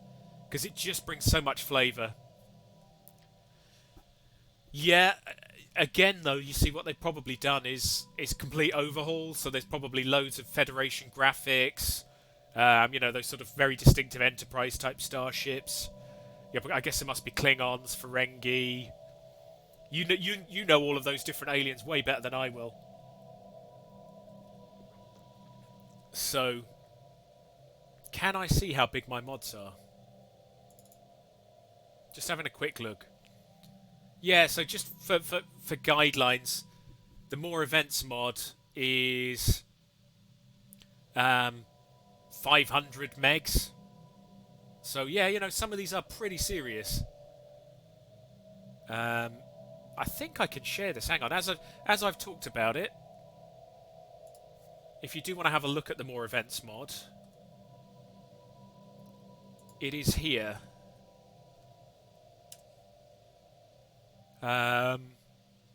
Because it's made me I've really enjoyed it. I'm not playing with it, and it's not vanilla compatible. So if you're doing, it's not Iron Man compatible. So if you're doing achievements, which I like to do, I get distracted a lot with it, to be honest.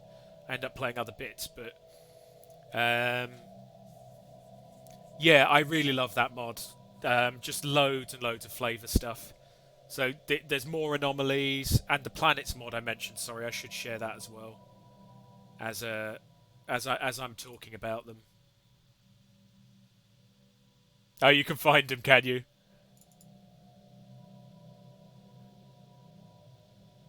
Mod lists. Where are we? I will share it for the benefit of anyone else who's watching. Of course, this involves me actually finding view my subscriptions. But as I've said, I enjoy them. Let's share them.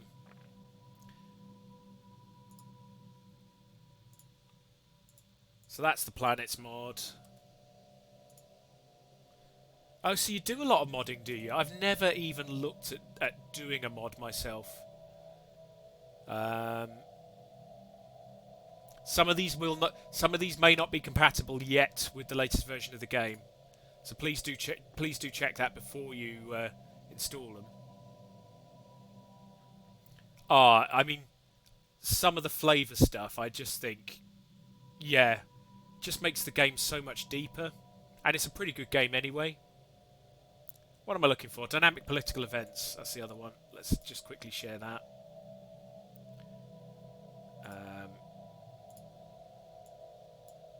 Again, as I'm talking about them. Boom.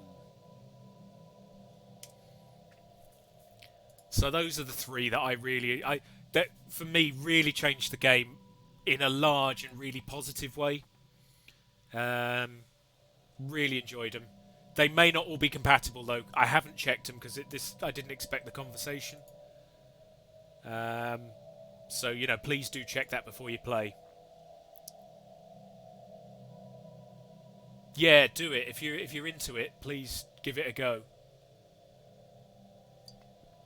It's really, really it's a great service they're doing to the community, and it's a great credit to Paradox that they've made their game so moddable. Anyhow, we should do some actual gameplay. Where were we? Oh yeah, these guys. I don't know what we want to do with this planet long term. For the minute, I do still need food, so these guys can make some food. They probably won't be very good at making food. The University DM. Oh, you're a tabletop role player. Nice. I'm just going to buy some more of these because, of course, you know, our economy is all over the place. Get farming, guys. Transhumanism. Which one's transhumanism? Is that where you kind of evolve yourselves up?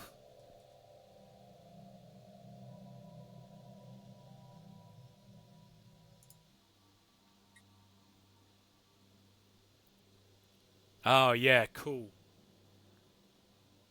Now.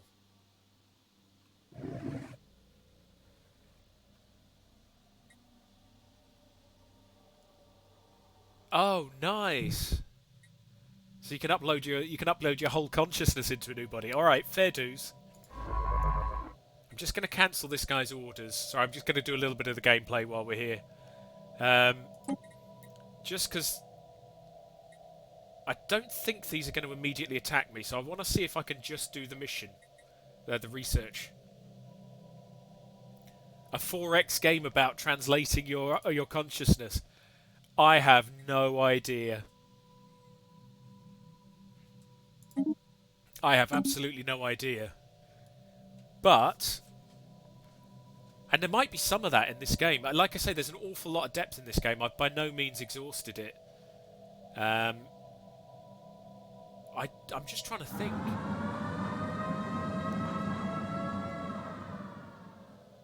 Oh, hello. We've encountered another one of our sublight probes. Which one's this? Where are you? I guess it's this one. Yeah, it'd be really cool. So, I mean, you got to think about the sort of things that would help. So in a game like Stellaris, for instance, if you look at, say, the leaders, these guys are all going to die. And when they do, we lose their talents and experience. You know, maybe where you can just upload your consciousness into a new body. Alright, you might find it doesn't come back exactly the same, but you're not going to lose experience. So that could be quite a cool way to go. Maybe it would affect your population growth. Might even be bad for population growth. You know, you could potentially have some real fun with it. I don't know. I genuinely don't know if it's already in Stellaris or a mod. I have absolutely no idea. Oh, so you've got ego and body. Okay, so yeah, you potentially at least some of that should translate across. Whereas you can imagine really fine manual skills, you might not be able to transfer across. So, for instance, a really skilled electrician or clockmaker, you know, not much they can do. I guess you probably don't have too many clockmakers in the world of 2212, but you know, you can have a lot of fun. It sounds like a really cool concept. I genuinely have no idea if it's already in the game. Hopefully it is, because it sounds cool. Or maybe hopefully it isn't, because then you can have some fun modding it. If anyone is in chat that knows about that, please do chip in. Right, so just quickly, subspace anomaly. We've got another set of hostiles with one of our probes. Muntat the Yellow has detected a massive subspace anomaly in the Gothra system, which is that one. It appears to be centered on one of our missing sublight probes. Situation log updated. Oh my goodness! Yeah, they do keep coming. I mean, this is a tiny, tiny, tiny planet, but it is Arctic, so, you know, when we need to be basically, at some point soon, we're going to have to start shipping our population off of Vabababa. And at that point, we just need to be... We don't care if it's small. This thing is... Whoa! Yeah. It brings its problems, like the Empire Sprawl will go up. But at this stage, yeah, I don't care. So yeah, we're not going to be able to do anything about that in the short term. Although we do need to actually start thinking about building up the fleet. I've been quite casual about it, but there is a chance we'll encounter something nasty and need it. So I really shouldn't get too casual about that.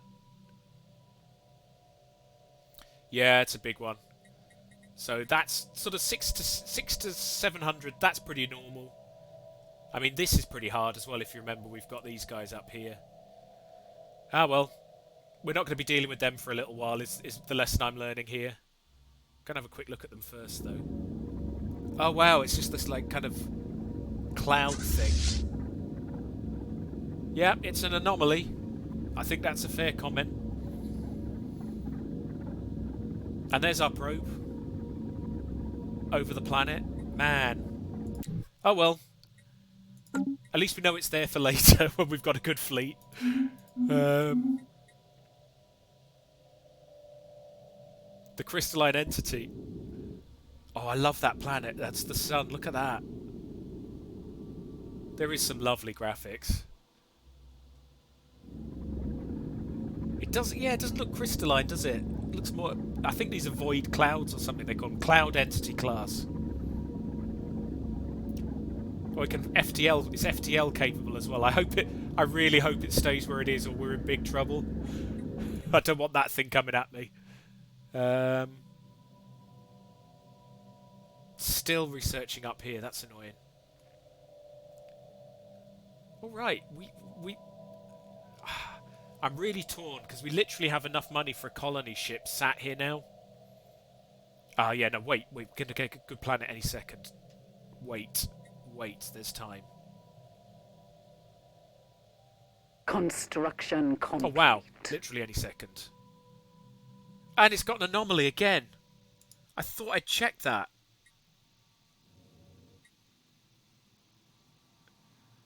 Oh my sentient fart gas. Oh, how have I done that twice in a row?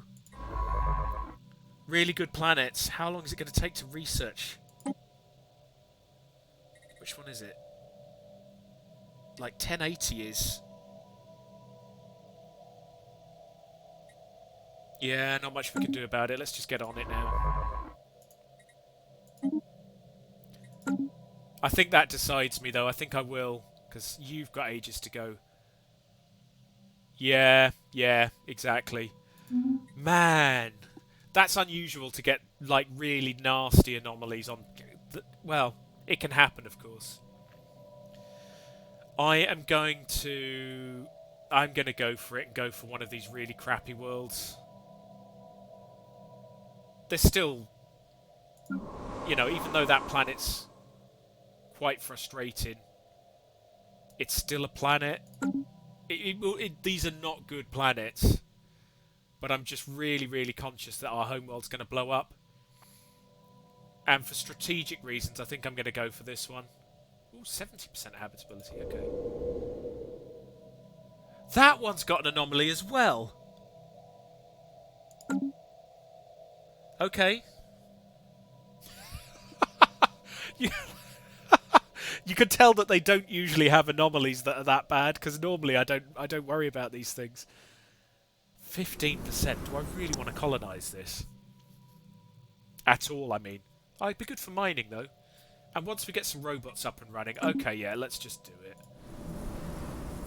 Colonise, please. Do it. Oh, I'd forgotten this. It's worth bearing in mind now, I do have 2 different races. And some might be better than others on different planets. Now, as it turns out, of course, we're both from very cold planets. So it probably doesn't matter too much. But still, at least it's nice to have the option. And in this case, my guys are strong, so they're going to give more output.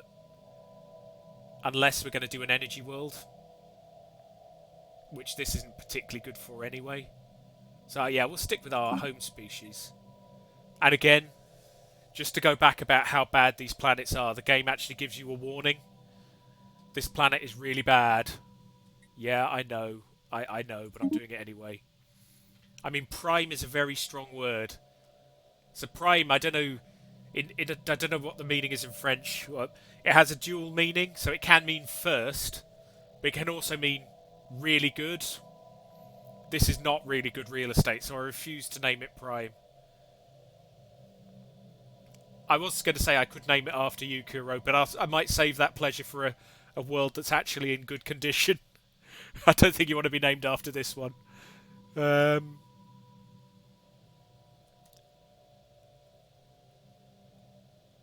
do we want to call it? Ziv 3... Dry. Okay, that's... I'm sure we can think of a better name later. That'll do.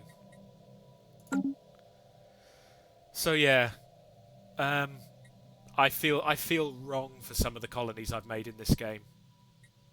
Ah, yeah, up here. So your scout ships don't like going into hostile systems.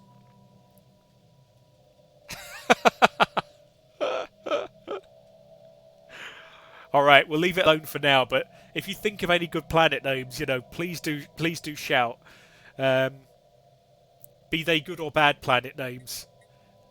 One thing I am going to do, I don't think these things are going to attack me. I might be wrong. So your scout ships by default will run away. Your science ships, sorry, not scout ships, by default will run away. Gosh, I hadn't even thought of Starfox planet names. Do you know, I haven't played Starfox games, and this is going to show you how old I am. Probably for about somewhere between 25 and 30 years. But I mean, I really, really loved that. So if you can think of good names, so it brings back memories from when I was a kid. Yeah, what I was saying, I just want to encourage this guy to take a bit of a risk. So instead of being evasive, I'm going to send him to passive. Titania. See, there's a good name. So when we get a good planet, let's call one of them Titania. Just make a quick note.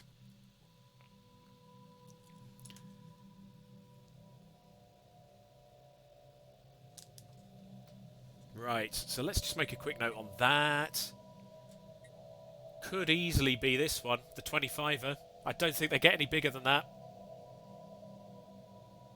I don't know if we can rename it. No, we can't rename it yet. But when we settle it, we can rename it. Can we not rename it yet? Nope, won't let us. That's the wrong world, but... We could rename the system, I think. Can we? Ah, I thought we could do that. Oh, yeah, there we go. I knew we could do it somewhere. So we could call it the Titania system. Or we could just save it for the planet.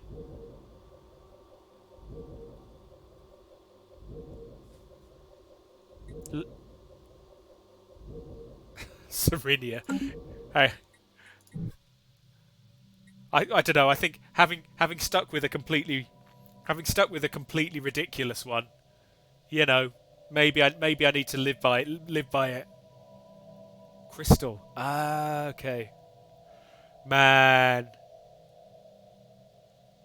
I think I'll probably leave it for now, but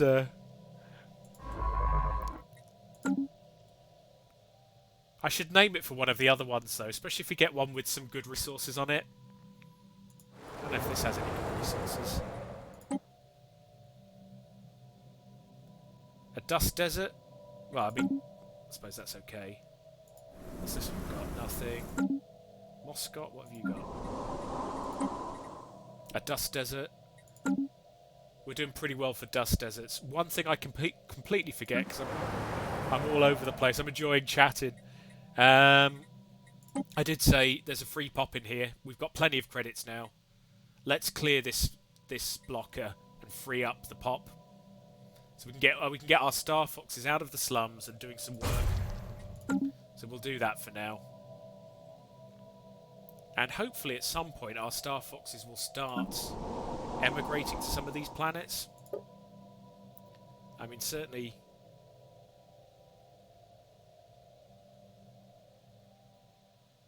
Yeah, you can see if you look down at the bottom, you can see from immigration. So there is some immigration going on. And if you look at our home planet, people are really pretty keen to get off this planet.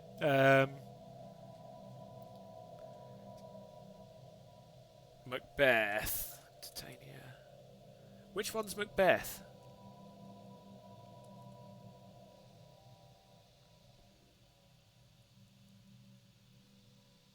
Ficina. Is that a good new planet?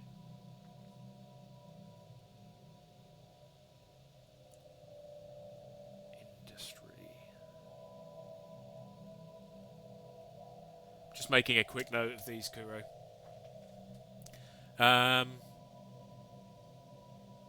Oh, perfect. Yeah. Yeah, cool. So that's an ice planet. Yeah, I'll definitely take that.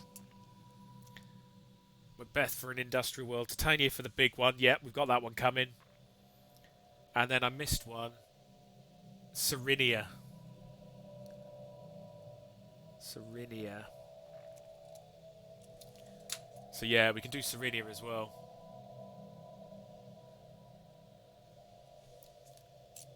Oh, Lila. Even I remember Lila. Yeah. Lilac Wars. Carinia. Where are we, Carinia? Crystals. I'll hold on until we can find some crystals. We might find some of them on a planet.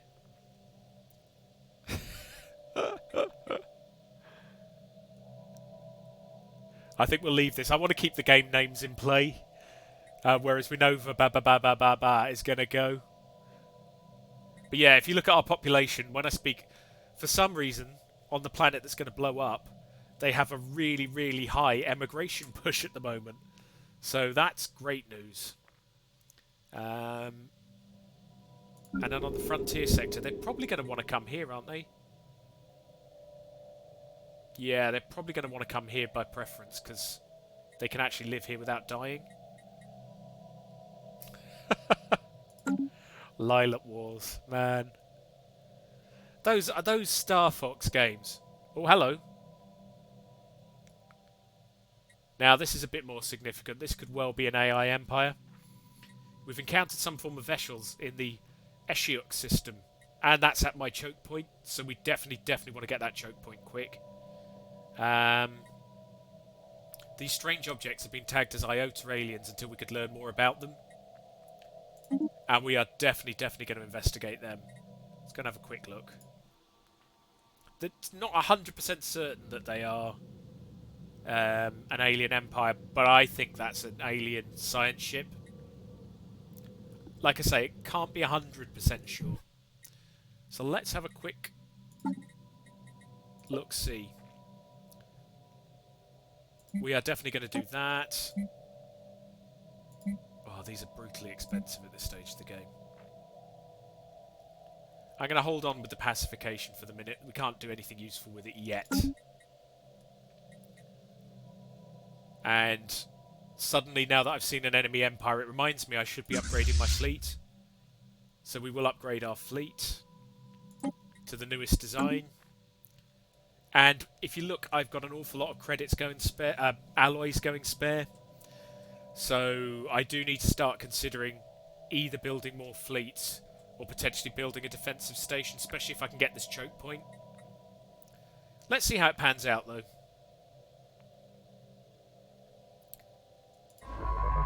You are researching. You are... Oh, you're done. Can you please build a mining station? I'm guessing there's an anomaly where this is. No, there isn't. Oh, I'm lacking minerals. Oh, dear me. Right, okay, fine. Let's just let the minerals tick round. There we go. Build the mining station. And I'm going to keep a bit of an eye on this guy. I'm not 100% sure that these are going to stay put. If they start coming towards me, I'll have to bail. Wow.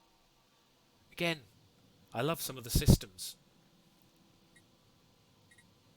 You know, just really nice. Right. Are they going to attack us? A group of investigators have found a hidden colony factory on Moscot Desert. The building at its state of decay tells of an old civilization, one that excelled at constructing things that stood the test of time. Our population would easily be able to use the facility to add to the colony's production output. Yeah, why not? So we get an odd factory on Moscot Desert. Let's just go and have a quick look then. So we now have...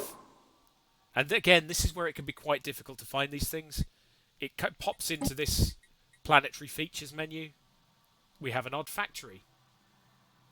So somewhere here we should have an odd factory worker. There he is. Hopefully...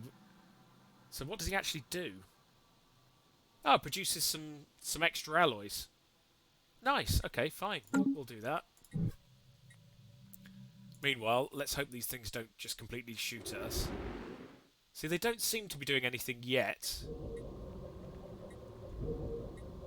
The tree. It's a real shame you can't see the tree, but I suppose this is planet-size scanning that we're doing here, so maybe it's not too much of a shock.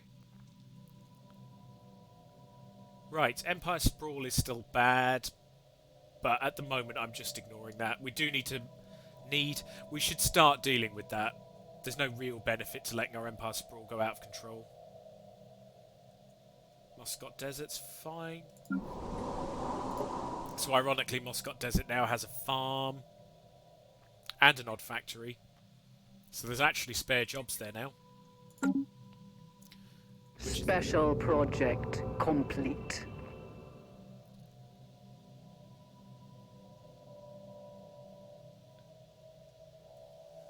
Say again? That I could play that casually. But I quite like it now. Ah, good. I'm glad you're enjoying it. It is a game... I mean, this game is a game that you do need to pay attention to, like, to be fair. But, you know, I think a stream should be at least a little bit social, or else what's the point? Right, we got another one. Special project completed. After rigorous research, we now understand why the tree saps some of these creatures. The tree is able to produce a highly nutritious substance which has machine-like abilities to repair organic tissues. The tree is a tree of life. Nice. If we harvested it, we could use it to expand the lifespan of our people. But there is one problem. The tree's healing power is limited in amount. We could only use it to improve a small amount of people's lives substantially, or everyone's situation by a small amount. I think I'm going to throw this one out to the chat, which is you, Kuro, and anyone else who might be watching. Hopefully there's someone. So we could give it to our leaders, which gives our leaders 15 years of extra life. That's good, because if we look at our leaders, said this earlier in the stream, these guys are all going to die. And when they do, their experience will go. New leaders will always have some expertise, but we can't guarantee we'll get the same ones. And good leaders might get these as they experience anyway. But still, okay, so one option is make them last a bit longer. We can give it to the people, which makes our population more happy. Happiness. I'm not going to go look into the minutiae of it, but that's going to be generally good for us. Ooh.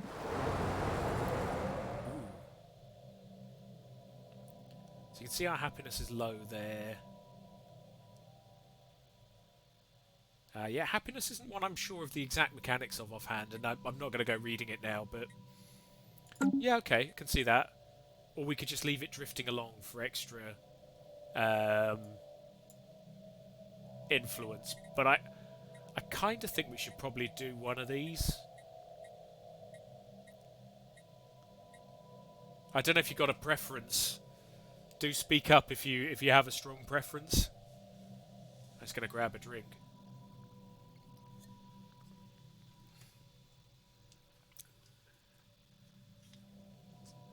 Oh, the last option is we gain a little bit of influence. Which, you know, I must admit, that's probably my least favourite option. I always like influence, but... Yeah, I think so. What I'm not sure about is if this is a permanent effect. If it is, it's really good. You know, every single leader throughout the game lasting for extra 15 years. That's pretty good. But ditto, you know, if our entire populace for the entire game was really happy, that's also pretty good. Happiness.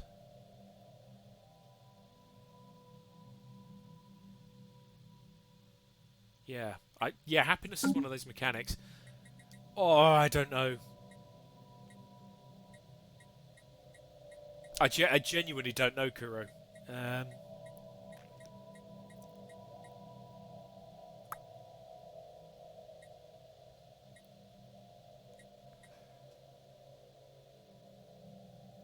uh, yeah. Yeah, do you know what? Let's do it. Let's see what happens. Let's do it. Give it to our leaders. Construction complete.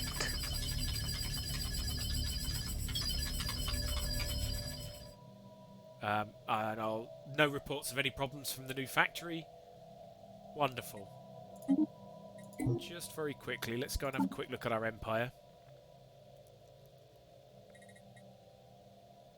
Pop effect. So if you look on here, I don't know why we're a safe haven. I can't remember where we got that from. But still, nice while it happens. That looks like a permanent effect. Yeah, happiness is going... Yeah, our happiness is all over the place, so, you know, like, whatever. Yeah, I don't know where safe haven came from. Must have been one of the things we did earlier. But yeah, it looks like that's a permanent modifier. Nice. So a permanent modifier basically giving us 15 extra years of leaders. So, you know, that will have a long-term effect on our empire. There's a lot in Stellaris. There's lots and lots of little bonuses. I don't know what to do about these guys.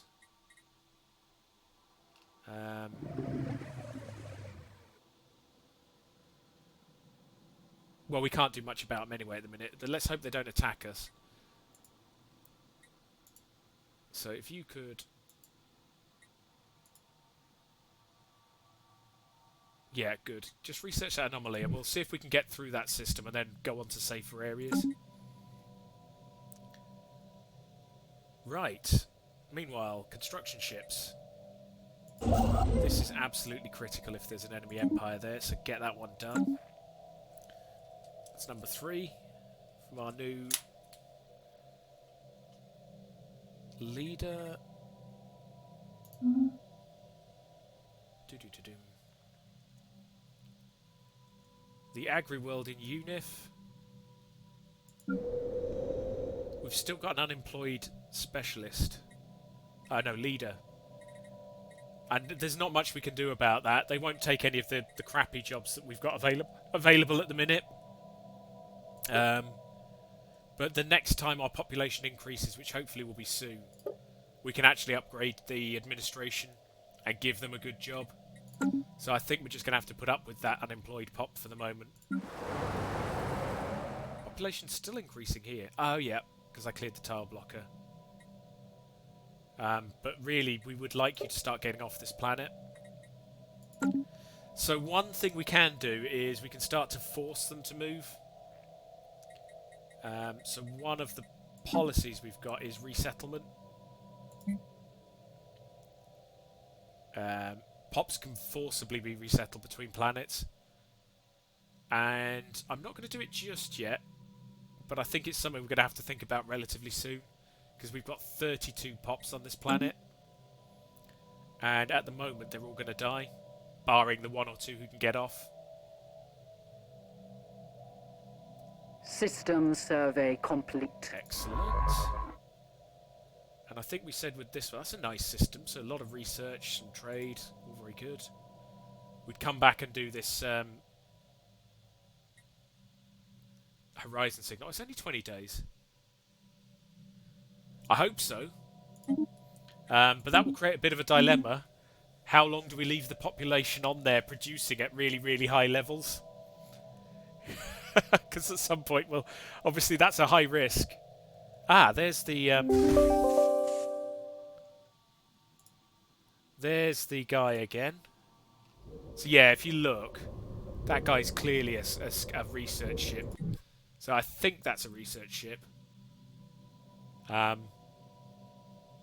Yeah, I know. But it's if we can time it that well. Our general has leveled up. Excellent. Yeah, definitely. So we get, you know, a little bit of a boost there. All very nice. And we're going to sneak this world out from under them, which is good. Right, here we go. So, first diplomacy. We're receiving a transmission from the Visandia Corporation. Yeah, you would not be happy. You would not be happy. Although it's 10-year window. It's possible you'll survive. It is possible you'll survive. But we're receiving our first transmission from the Visandia Confederation. They appear to have successfully translated our language. Diplomatic channels are now open and all hostilities have ceased for the moment. So what are these guys like? So they are egalitarian spiritualists. Yeah. Now, just got to remember, I am not playing the Imperium of Man in Warhammer 40k here. I am playing a... I don't know about peaceful, I am militarist. But I'm playing as... I like aliens, so much that I invaded a planet, if you remember. So I bring greetings from Reverend Elder Rhizome of Blue. So they're plants. The elected leader of the Visandia, so they're a theocratic republic. We believe in the right of all sapient beings to fulfill their individual spiritual needs. I think these are all just flavours, but as they're being friendly, let's learn much from each other. Yeah, I think that's a good way of phrasing it, the UN in the Expanse. I don't want to... don't get me wrong, I think we need a little bit of pragmatism. We need... Oh, look where they are. They're inside that bit that I was thinking we could choke. It's probably still worth choking them, though, isn't it? They can't expand if we squish them in.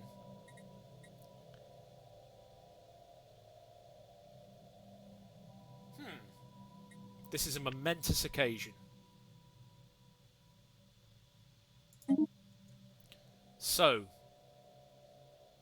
as luck would have it, we are actually going to squash them in. We just need to be a little bit careful because...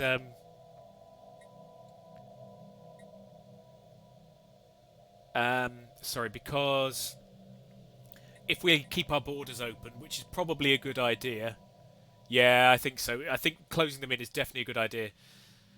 If we let them pass through us, they can potentially, say, colonise this system. So we should make sure just to box off that one. I guess we'll probably have to leave these, but if we make it really expensive for them to get past us, I think that's probably worth doing as well. I don't want to close my borders because it hurts your relations. And we are trying to be diplomatic. Speaking of which, we've got a load of envoys sat around doing nothing. So... Oh, that's good already.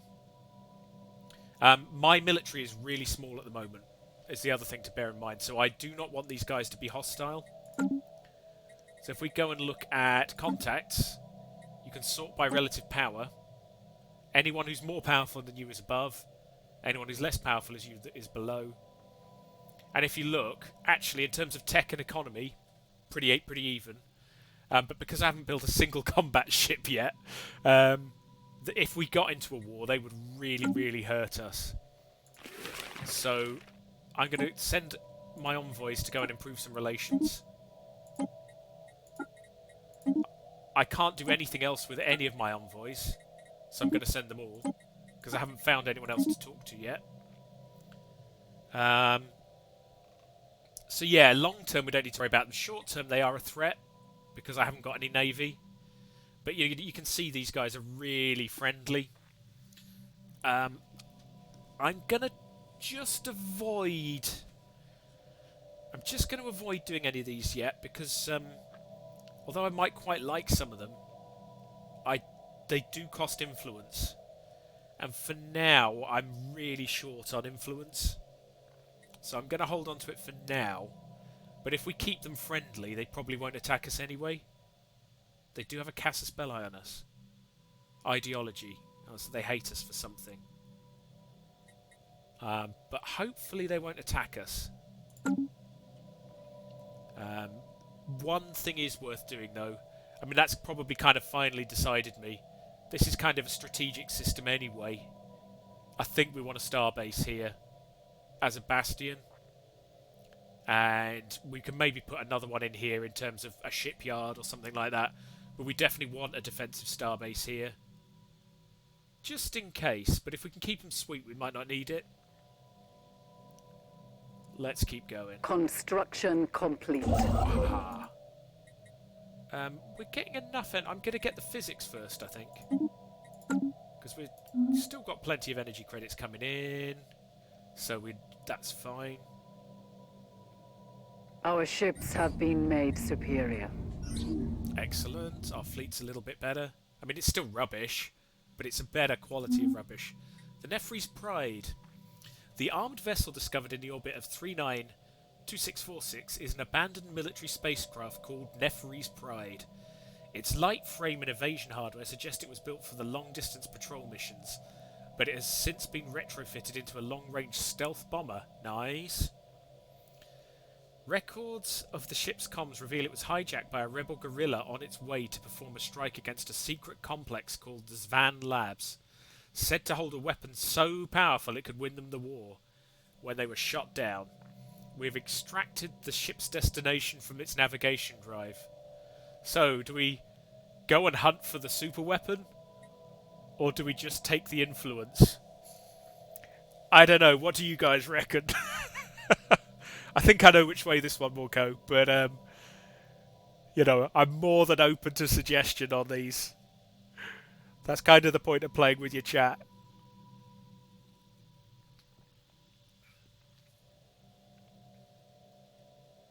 Yeah, I want that defense as well. Yeah.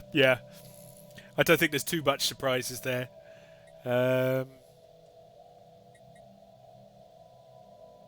Sure, let's do it then. Let's go for a science crew.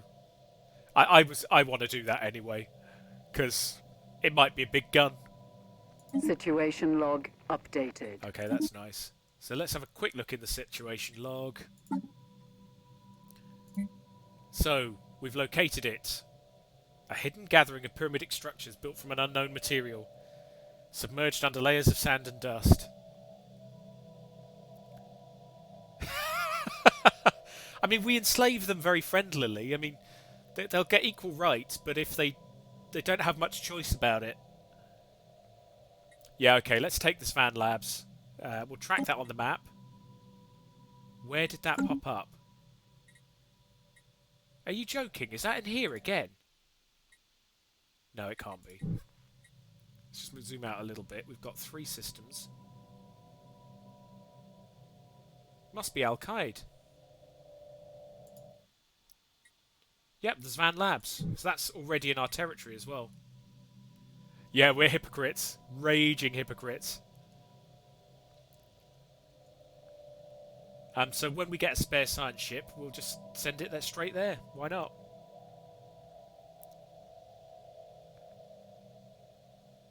Special project complete. Hello. The horizon signal. Gravity is desire. I'm not going to shout, but that feels like it should be shouted. Science Officer Tetran reports that the signal was unexpectedly easy to decipher, but their team has spent considerable time confirming that it's not a hoax. It is a repeating, half-coherent message in the Starfox language, something like a poem. It repeats the phrases, gravity is desire, and time is sight. It encodes coordinates near the black hole, and it ends with a dedication by name to the science officer, who adds dispassionately that they have confirmed that the signal has been radiating into interstellar space since before their birth. In fact, the signal may predate our civilization. Oh boy. So we have 2 options. We have fascinating. Send the vessel to those coordinates. Yeah, that's not weird at all. Yeah, I know. Woo.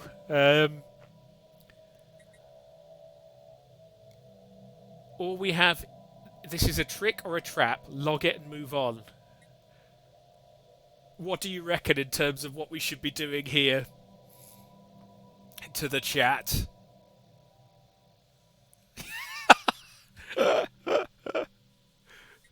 So we want to go and have a look at it. Sounds a bit ominous, the worm in waiting, but hey, you know. Option 1.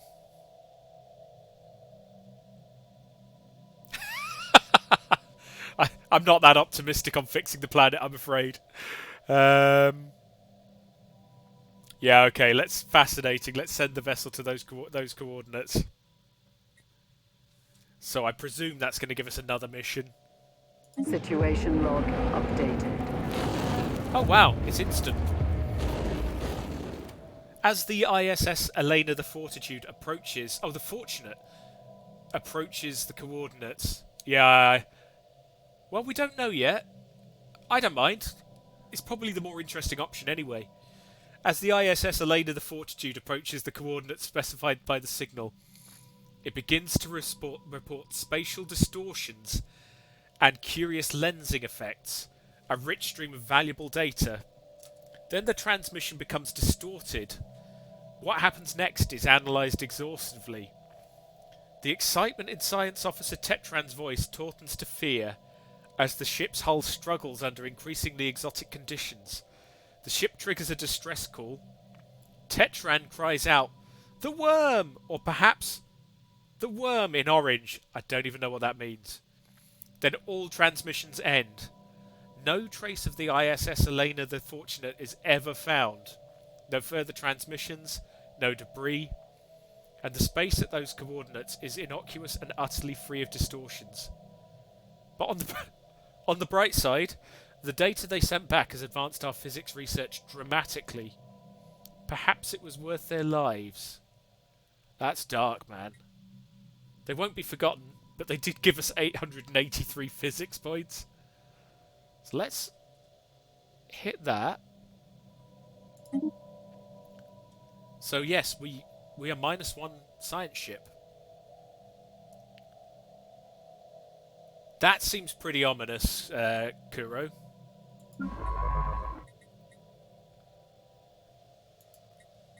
And it's ominous enough. I've been streaming for a few hours now, so I'm probably going to take a break.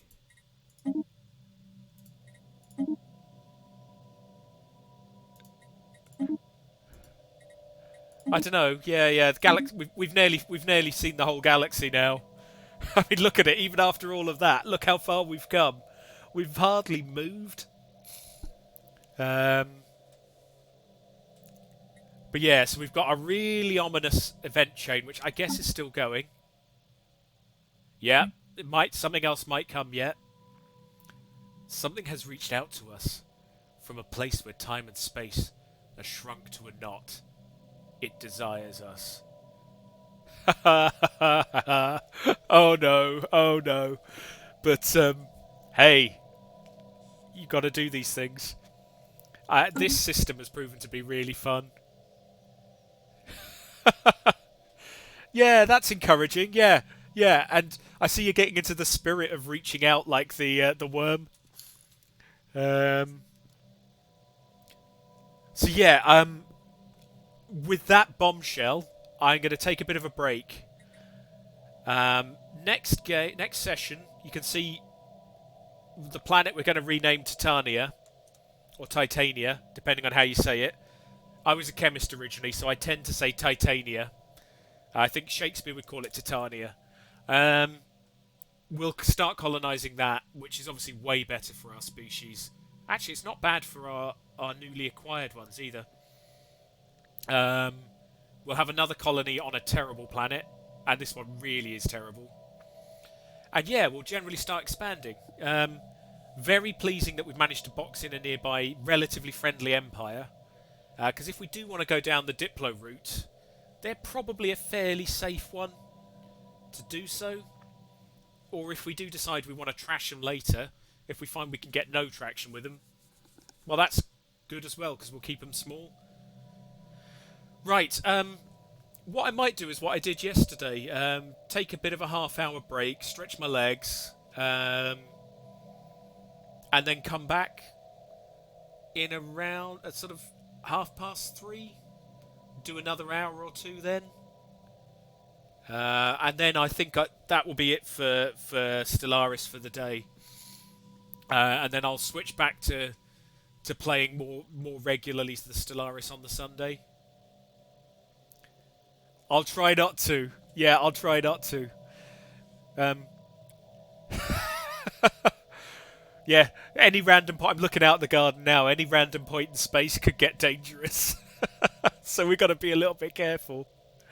But yeah, thanks very, very much for watching. If anyone is watching, please do follow. I'm streaming this one regularly on a Sunday. This is a one-off because it's a good day, but bank holiday in this country.